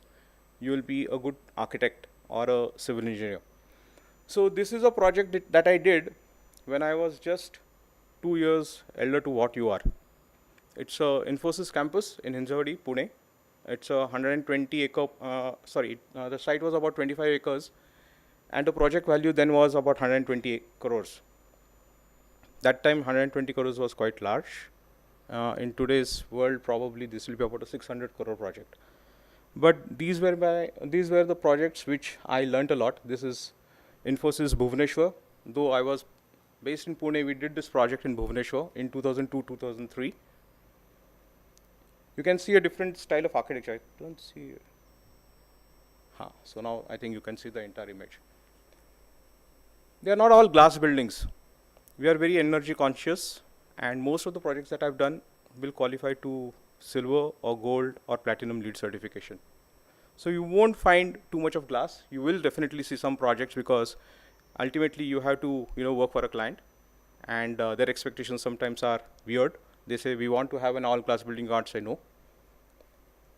Some of the very funny structures. This is an auditorium. So you will see a mix of all the projects, styles. The first one was an IT project. This is a residential project, but it's a mixed-use residential project. It's the first of its kind in the entire country, wherein there was a hospital, so you could be born in that hospital. There's a nursery, there is a school. If you're fortunate, you can go and study in that school. There's a residential facility. You can stay in this facility. There is an IT. Oracle bought the entire campus over here with the office building. So if you're lucky, you can work in the same facility. It has got a shopping mall. It has got a restaurant. So it's the first of its kind of integrated development in the country. It's about 60 lakh square feet, done over the time span of about 5 years. That's the Oracle building which I was speaking about. This is another institutional project that we did for Tata Institute of Fundamental Research. Incidentally, I take pride in saying that Ratan Tata, he is an architect. He shortlisted us for doing this project. He knew about what we do in science and technology and research. That's a hostel we did for them. This is another interesting project. No one would have seen this project in Pune. It's in Pune, but unfortunately no one has gotten access. Even I don't have an access to this building now. It's a Bajaj R&D center. So you will be driving your Pulsar and your new age bikes and the KTMs. So all are researched in this facility. I got the Best Architects Award for this particular project. Unfortunately, we were not able to disclose much about this project. It's one of the greenest building in the country. It's a platinum LEED certified project. You don't see any ducts over here. Do you see any air conditioning done over here? No. So that was Rahul Bajaj's first point of discussion with us, that he didn't want to see any ducts, and there were about 800 people who were going to stay in this place. It was an existing press shop. We stripped down everything, redid the envelope. The challenge was air conditioning. So what we did was, it's a press shop. So we poured 200 mm thick of concrete in this floor, and we laid water pipes. And this entire building is cooled by radiant cooling. It's a very complex technology, but in this particular project, I can save 55% of their energy bills. So we don't have any ducts. So, however, fresh air is still supposed to be done. So you can see small pockets which are coming up. Those are the only areas through which the fresh air, treated fresh air, is pumped into the space. That's the place wherein they test their bikes. This is an industrial project. These are catwalks and places wherein you can pull out the services. And this is how it actually looks now after completion. Pardon for the quality of the photograph. It's a Bosch manufacturing facility in Nashik. Lots of utilities. Architects do not have any idea about utilities, but going ahead, 60% of your buildings will be energy intensive. So you need to have a good knowledge about services. In the good old days, what Mr. Chaudhary was mentioning about, or the residential facilities, you will have 90% architecture and only 10% services. In these projects, it will be reverse. There'll be 60%, 70%. I do data centers. It's all 99% is services. Architecture is only 1% in data centers. This is another project which is very close to my heart. It's again in Pune. It's a R&D center and very close by to this facility. It's in their existing Dhanuka colony. It's a 1 million square feet technology center where we do testing on engines. We do labs. There are labs over here which analyzes the engines once they are fired. And then there are 2,700 employees who are sitting in this facility and do research on on the engines.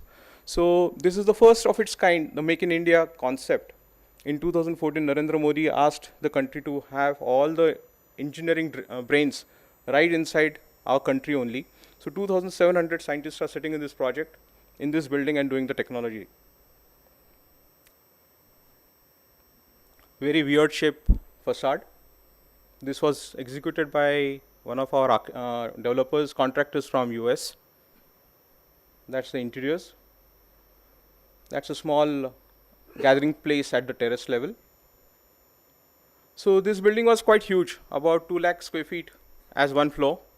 We like a lot of natural light to come in, so we created these kind of atriums, which will bring a lot of natural light inside the space.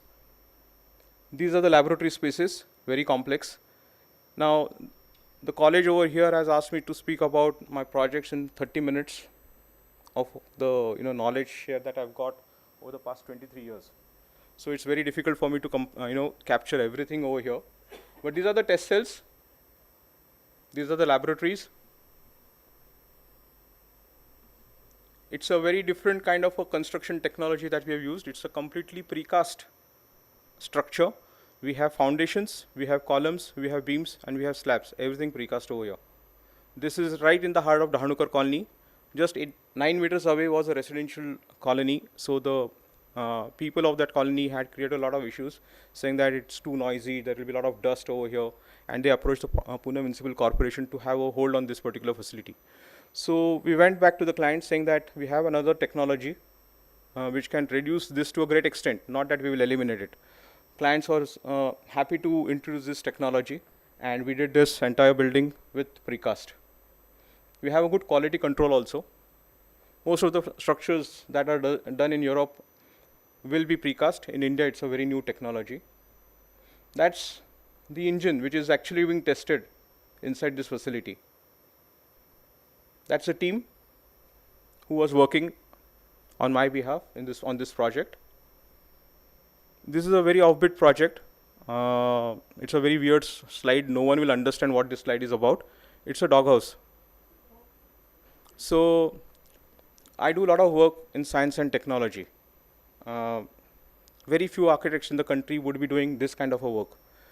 We have done laboratories which are level 4. Level 4 certification is there is no cure to a virus. Like when COVID hit, if you are infected, there is no virus to cure your infection. So those kind of laboratories are called as level 4. So we have done 5 to 6 laboratories in the entire country who are level 4 qualified. Now, before a medicine is actually tested on humans, it is tested on rats, pigs, then monkeys, and dogs. So this is a doghouse. It's a kennel. It's a 108 dog kennel. So if you have seen the movie, which is the Dalmatians, you have all dogs which look exactly the same. They are cloned. Same thing has happened over here. There are 108 dogs which are cloned. Each group, or when we test a medicine on dogs, there are 8 dogs on which the testing happens, and different doses are given, and then they do the research. So that kind of a work has happened in this facility. It's very close to Pune. It's in Lupin R&D Center in SUS. You will see that project also in a few minutes. This is a completely different vertical for me. It's a logistics facility that I'm doing. Big spaces, all steel structure. I'm just giving you a flair of what architecture is all about and what architects can do. It's a 110-acre campus in Farooq Nagar, Delhi. So when COVID hit again, warehouse industry in India was at the top of its career, path, I would say. We were having very few warehouses which are grade A standard specifications. Why warehouses are important, especially in cities, because they act as a nodal point for distribution before the material comes inside the city. This is another, game changer now. We do some work for institutions also. This is a facility that I did for IIT in Roorkee. This is a training center for 4,500 students. 4,500 students actually can get trained in this facility. That's a boys' hostel, about 800 beds.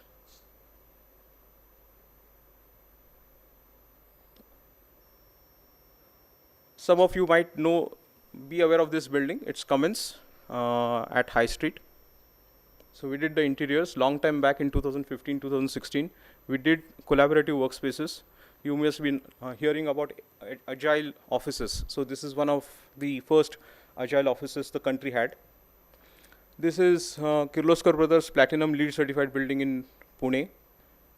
This is the first Platinum LEED certified project in Western India. It was done in 2008. That's the Lupin R&D center. The doghouse which I mentioned is inside this facility. This is again a Platinum LEED certified building, about 3.5 lakh square feet. 700 scientists sits over here. So you can see a lot of architectural elements being effectively used over here. This is a staircase which is in steel. It's a 6-meter cantilever. This is again a very innovative kind of a RCC spiral staircase that we did. So all your architectural styles and wonders can be done in the Indian context now. This is how the building looks like in the evening. So these buildings, what you see over here, are nowhere second, I would say, to any of the American or the European standards. Unfortunately, in India, we don't pay attention to detailing. We are not passionate about our work. So if we start putting some efforts, the outcome can be as terrific as this.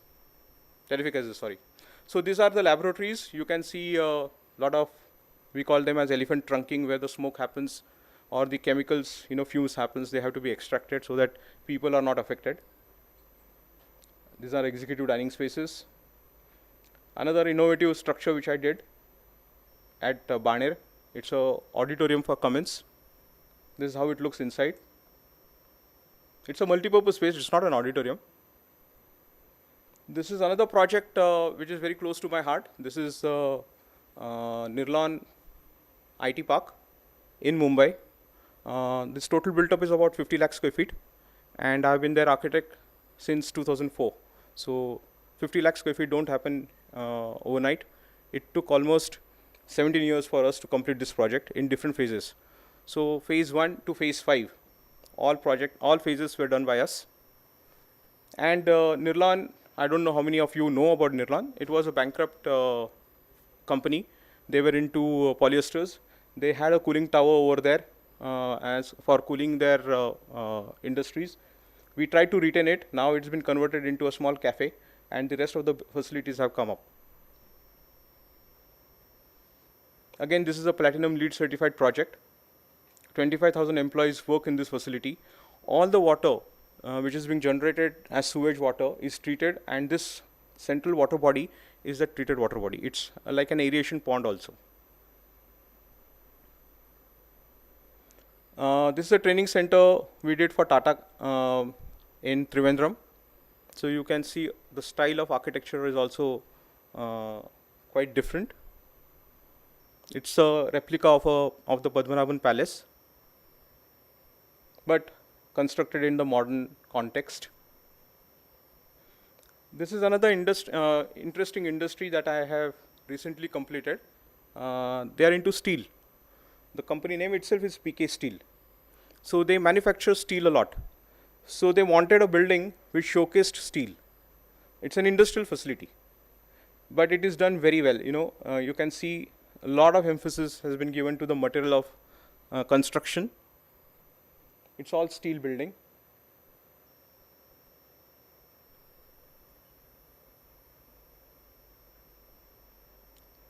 And what they do is 3D printing in this facility.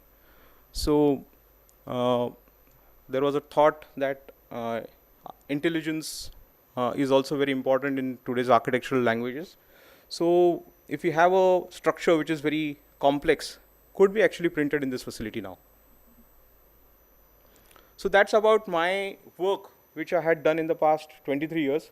So I thought of showing it to you. Well, the next presentation is more interesting because that's what will help you as architects. So how can I? Because unless and until I show you what I have done, you would not have, paid attention to what I am going to say now.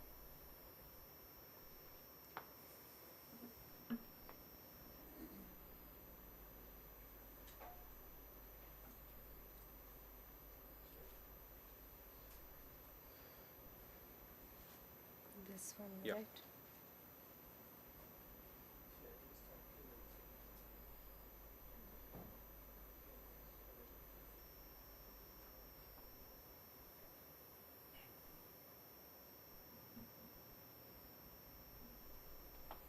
So this will speak about the architect's journey. Who is an architect? The architect's definition. To weave or to fabricate. 1560s, persons skilled in the art of building, one who plans and designs building and supervises their construction. So that's the kind of, definition it has transformed over the period of times. Now, who gets to be called as an architect? Very interesting slide. The red color shows you what it takes to be an architect. The green color actually tells you about your professional experiences. And the gray color is very important. An exam which needs to be cleared before a license is given to you. Check where India is. So you just have knowledge what is being given to you in your college days. You don't have professional experience. You don't have any tests. So I take a lot of interviews of fresh graduates like you who come to my office, and believe me, most of the times it's a very sorry state.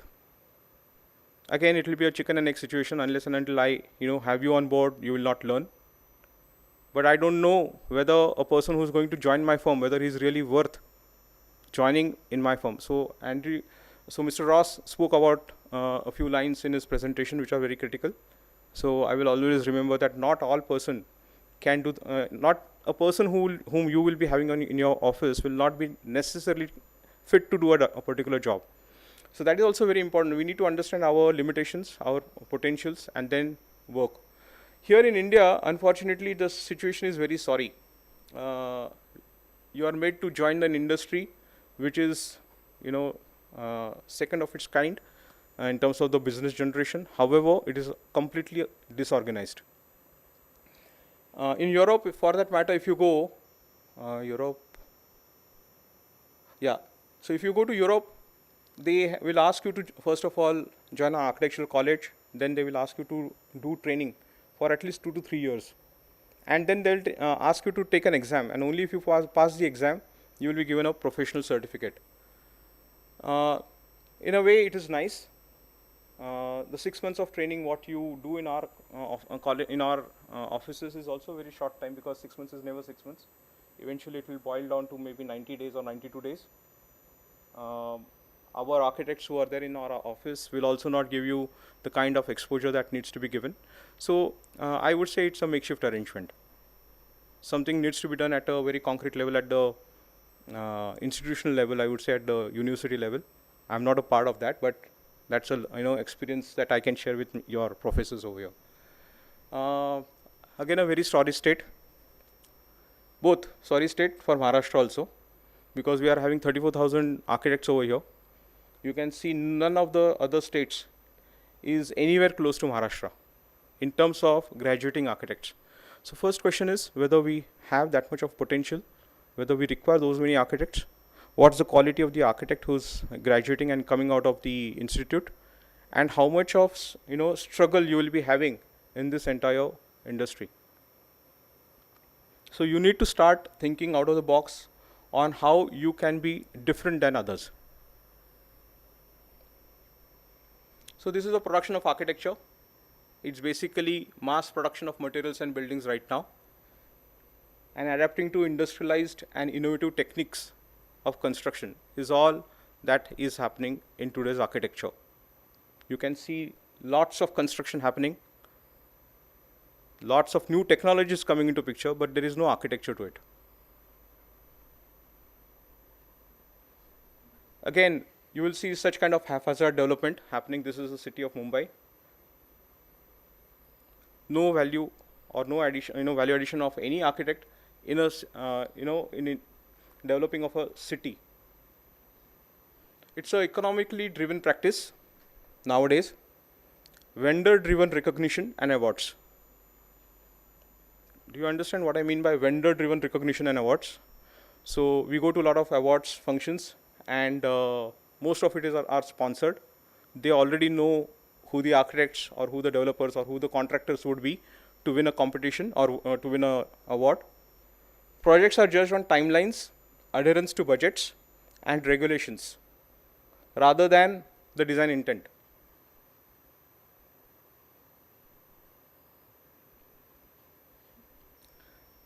Don't read that one, read this one. This is how each and every client who comes to me speaks about. I have good news and the bad news.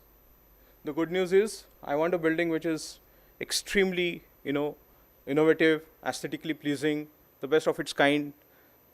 However, I don't have the money to build it. That's a normal trend most of the clients will be having.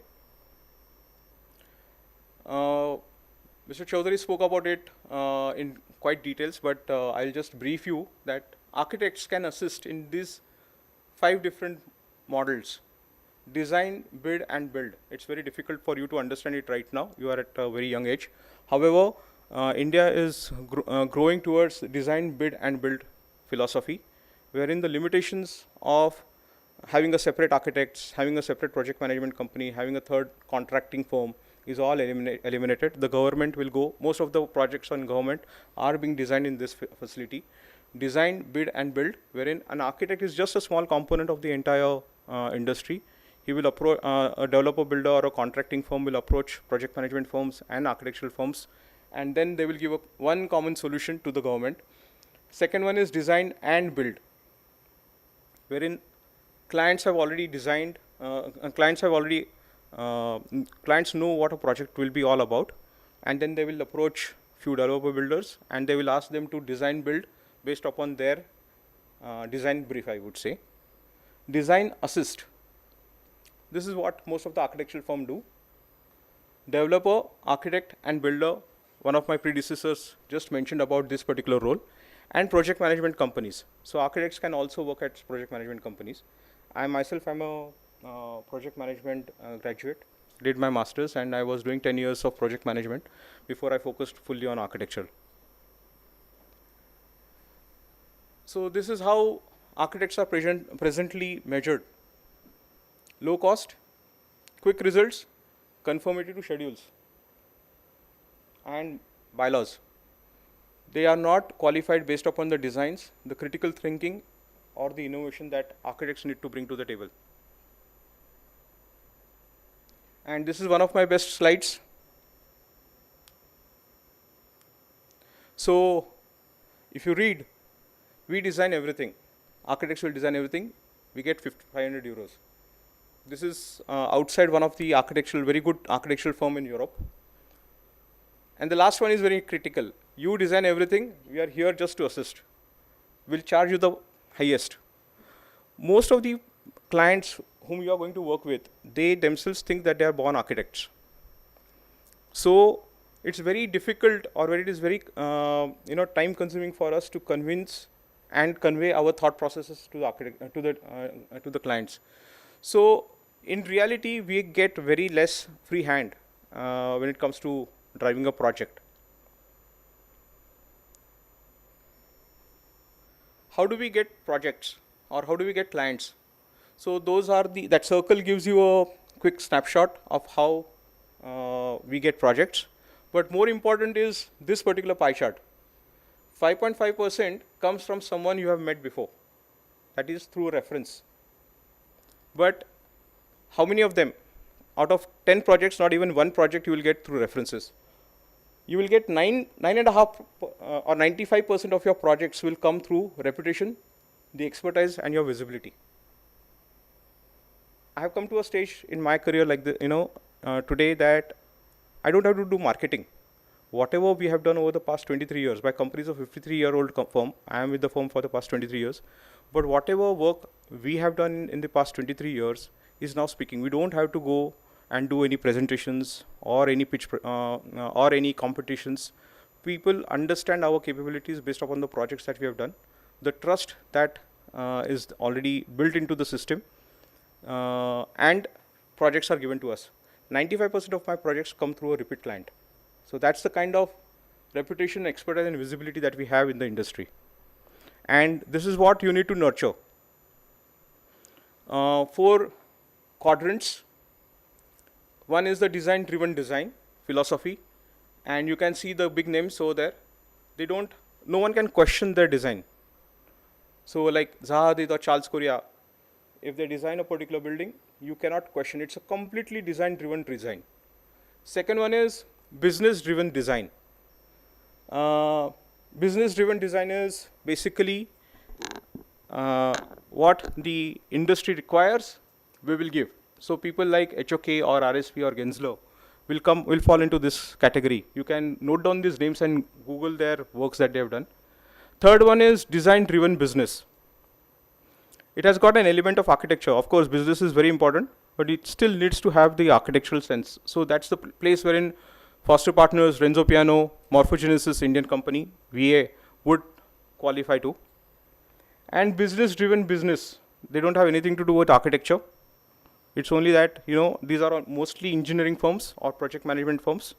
They will only focus on your requirements and give you a box. That's it. So these are the 4 categories. We need to define where we want to. To go to that design-driven design philosophy, it will take an age. You need to have special qualities and inherent qualities to go to that particular category. I would say that please focus yourself between design-driven business and business-driven design. Something about my firm. I just spoke about it. 190 employees, 65 in my Pune office, 110 in my Bangalore, 53 years, more than 40 green certified projects, 45 international awards till now. We have a pan-India presence. This is how the growth trend is. This is what makes an office. I'm not speaking about my firm over here, but what it makes to have a small office of 3 people convert into 120 or 180 is what this growth trend is. And you can see a variety of projects that has been executed, designed and executed in different parts of the country. These are some of the approaches. I would run through a small 5-minute presentation of how an entire project actually runs. First of all, we get the inputs from the clients, and then the architect starts putting the facts and figures into picture, comes up with a concept. Scope definition, project studies, site evaluation, design concepts, design observations, sustainable features, aesthetics and functions. These are all the elements which you have already learnt in your basic design. So the same things are being followed over here also. We have different stages in the total design philosophy. One is the concept design, wherein we share the concepts, schematic design, design development, tendering stage where the contractors come on the board, and then the construction stage. That's the actual area wherein the construction starts happening. And at every stage, we require inputs, and then there are outputs. This is a change management process. I won't go into the details of it. However, not all projects remain the same. When we start doing a concept and what we end up at the end of the project, there's a vast difference. We need to map what are the changes that have happened in the project and need to document it also very carefully. Most of the architects fail into this particular vertical. So I'll speak about small case studies over here. The first one is a science and technology project that I'm doing in Pune. It's a R&D center into a healthcare client Philips is the client. They have a 10-acre plot, and these are the concept-driven presentations which we had done that time. The project should start, at the site in the next couple of months. So basically, the blue color thing, what you see is an office building. The yellow color is a dining facility, and the darker yellow is a laboratory which we will be having over here. All put together, this is about 4.5-5 lakh square feet project. So we do draw hand sketches. Sketches are very important nowadays. Most of the architects whom I deal with, they start directly on AutoCAD and Revit and SketchUp. SketchUp is required, but only for the masking exercise. What is important is the hand-drawn sketches first. Do not start drawing unless and until you actually draw it with your hands. Then we start giving different concepts. The office block is pushed slightly in the front. The R&D center is slightly extended. Dining hall is squeezed. We take references of our projects just to tell the client how the spaces would look like. And then an area statement. This is the next stage wherein you can see some detailing happening in the individual buildings. So you can see the extreme left-hand side building has now got a better grid. That's an office building. The lower bottom one is our R&D facility. It is R&D facilities are very heavy. This one is about 2.5 tons per square meter loading. So you can see the column structure is different over here. And the cafeteria, which is only a ground floor structure, it's one of the lightest of the structures. You can see a big span over there. It's about 24 meters columnless. And then we start developing the sketches over here in SketchUp just to give a masking exercise. And then the area statement. And then the elevations. So these are the 3D views, which we again draw as hand sketches. Then go into SketchUp models. And then the final renders.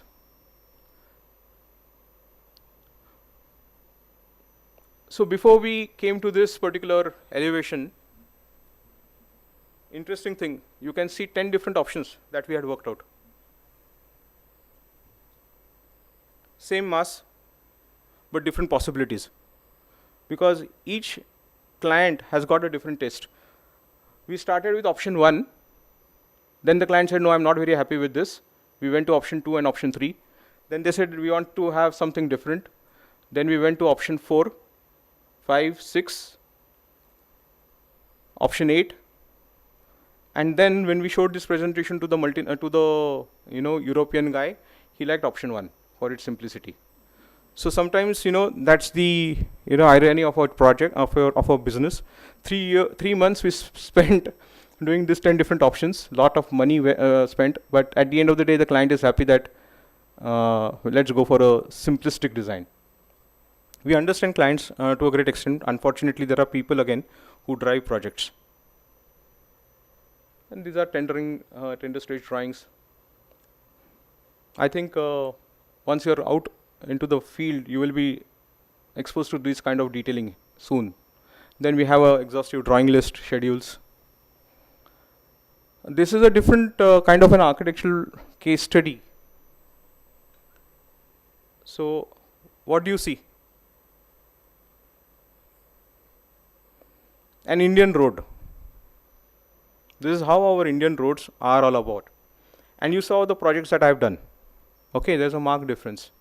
This is a very famous Church Street. It's called as Church Street in Bangalore. We didn't take any money from the government to do a retrofitting for this particular project. This is how it looked like during the early hours. Very messy, no footpaths. You can see the kind of, there is no gutter. The street signages are also very erratic. So we thought of beautifying this particular Church Street and make it more pedestrian. So we took all the elements which were not going to change at all. The only change which was going to happen was at the road level. So you can see neatly paved footpaths, street lights, pedestrian avenues, a bit of a architectural style in the paver blocks. And this is what we saw when we started hitting the ground. Complete mess. there were no as-built drawings. When we started digging, this is what we saw. So we actually had to extend our services to get this also right. So this is what we did. We actually told the government that let's do it in this way. Very simple: stormwater lines, electric lines, sewer lines, and water lines. This is all it takes. And this is what is done. So the same slide which was over here now looks like this. Another road over there. This is what we did as renders, and this is what it is executed as. We didn't charge even a single rupee for this project. It was like our, contribution as an architect to the society. And then we of course do off-bid projects. One of the mentions which were given was technology. So this is an auditorium that I'm doing presently for one of my clients, KPIT. It's again a multi-purpose hall.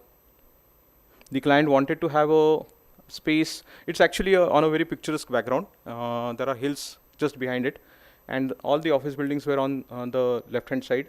And the chairman of this firm said that I don't want to see any terraces. So no terraces. It had to merge with the ground, and it had to look stunning. So it's an auditorium or a multi-purpose space. Again, you have a stage, you have a backdrop, you have all the services, utilities, toilets, and the sitting. So we started drawing the sketches. The earlier sketch, the top sketch, we wanted to have a free-flowing form. But as we went ahead, our structural consultant said that we cannot have this kind of a form because tension will start coming into some areas. And we wanted to have a compression-based philosophy. So that's the sketch that we redrew, and it is like a shell now.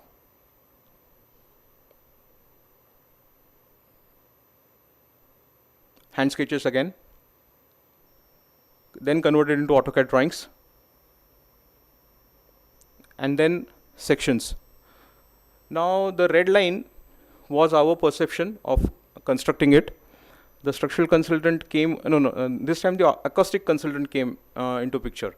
And he said that if I have that kind of a red color happening over there, which is beyond the stage, then there will be an acoustic problem. So you redraft your sections and make it as close to the blue as possible. So we actually redrew the entire design again and did a sketch or did a section which was in line with the blue lines. So lot of interactions happening with the structural consultants, acoustic consultants. Again, no air conditioning ducts, so everything is through the floor. Very few lights from the top. Some work in progress renders. This project was not possible on AutoCAD or Revit. We had to use Rhino. So this was the first of its kind for me to use a technology which is Rhino or Grasshopper to get the system right. We had to qualify this design through IIT also, Mumbai. Not that it's a day in and day out business for IIT. So our structural consultants actually went to their offices, sat with them, showed them the stat file, showed them that none of the stresses are into tension over here, everything is compression. And there are enough and more domes done hundreds of years back which work only on the compression philosophy. So finally the IIT Mumbai gave us a clearance, and then the construction happened. But amazing use of technology. Not that after using Rhino also we were 100% right, because when the for each and every node at every 1.2 meters center to center we had to give the X, Y and Z coordinate. This was quite accurate up to 95%. 5% still site modifications were done by us. Again, we called the 3D guy, the drone surveyor, mapped the entire dome, again converted into a Rhino model, sent it to IIT for their cross verification because we didn't want to have any odd stresses developed. And present status is this is casted. 24 days back. We are in the process of de-shuttering. So just to give you a snapshot of what I have done in the past 23 years, I did it. Probably you can also do it. So just keep your instincts on and be focused in your life. Thanks.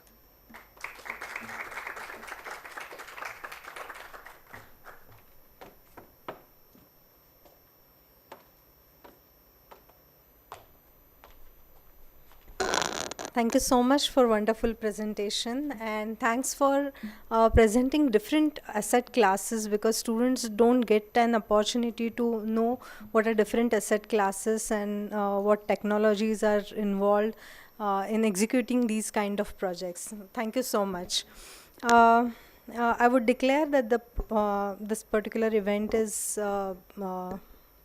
over, and I would like to thank MKSS and Dr. Anurag Kashyap for their support. I would like to thank all the invitees, all the speakers, Professor Andrew Ross, Architect Rajesh Chaudhary, and Architect Vinayak Thorat for their valuable inputs. I would like to thank my colleagues, Professor Pooja Ghorpade, Professor Saurabh Marathe, and Professor Kanchan Atnurkar, and Professor Sujata Karve for their support, and all the admin and IT staff for their valuable support. So thank you all. Dear students, the tea is arranged for you outside the auditorium. Please have tea. And also we will be floating a Google form for uploading your documents, because we will be having Employers Day on 9th of October. So you'll be interviewed by different companies who would like to hire the interns and offer some placements. So do upload your documents so that they could be screened by these companies, and you can attend interviews on 9th October.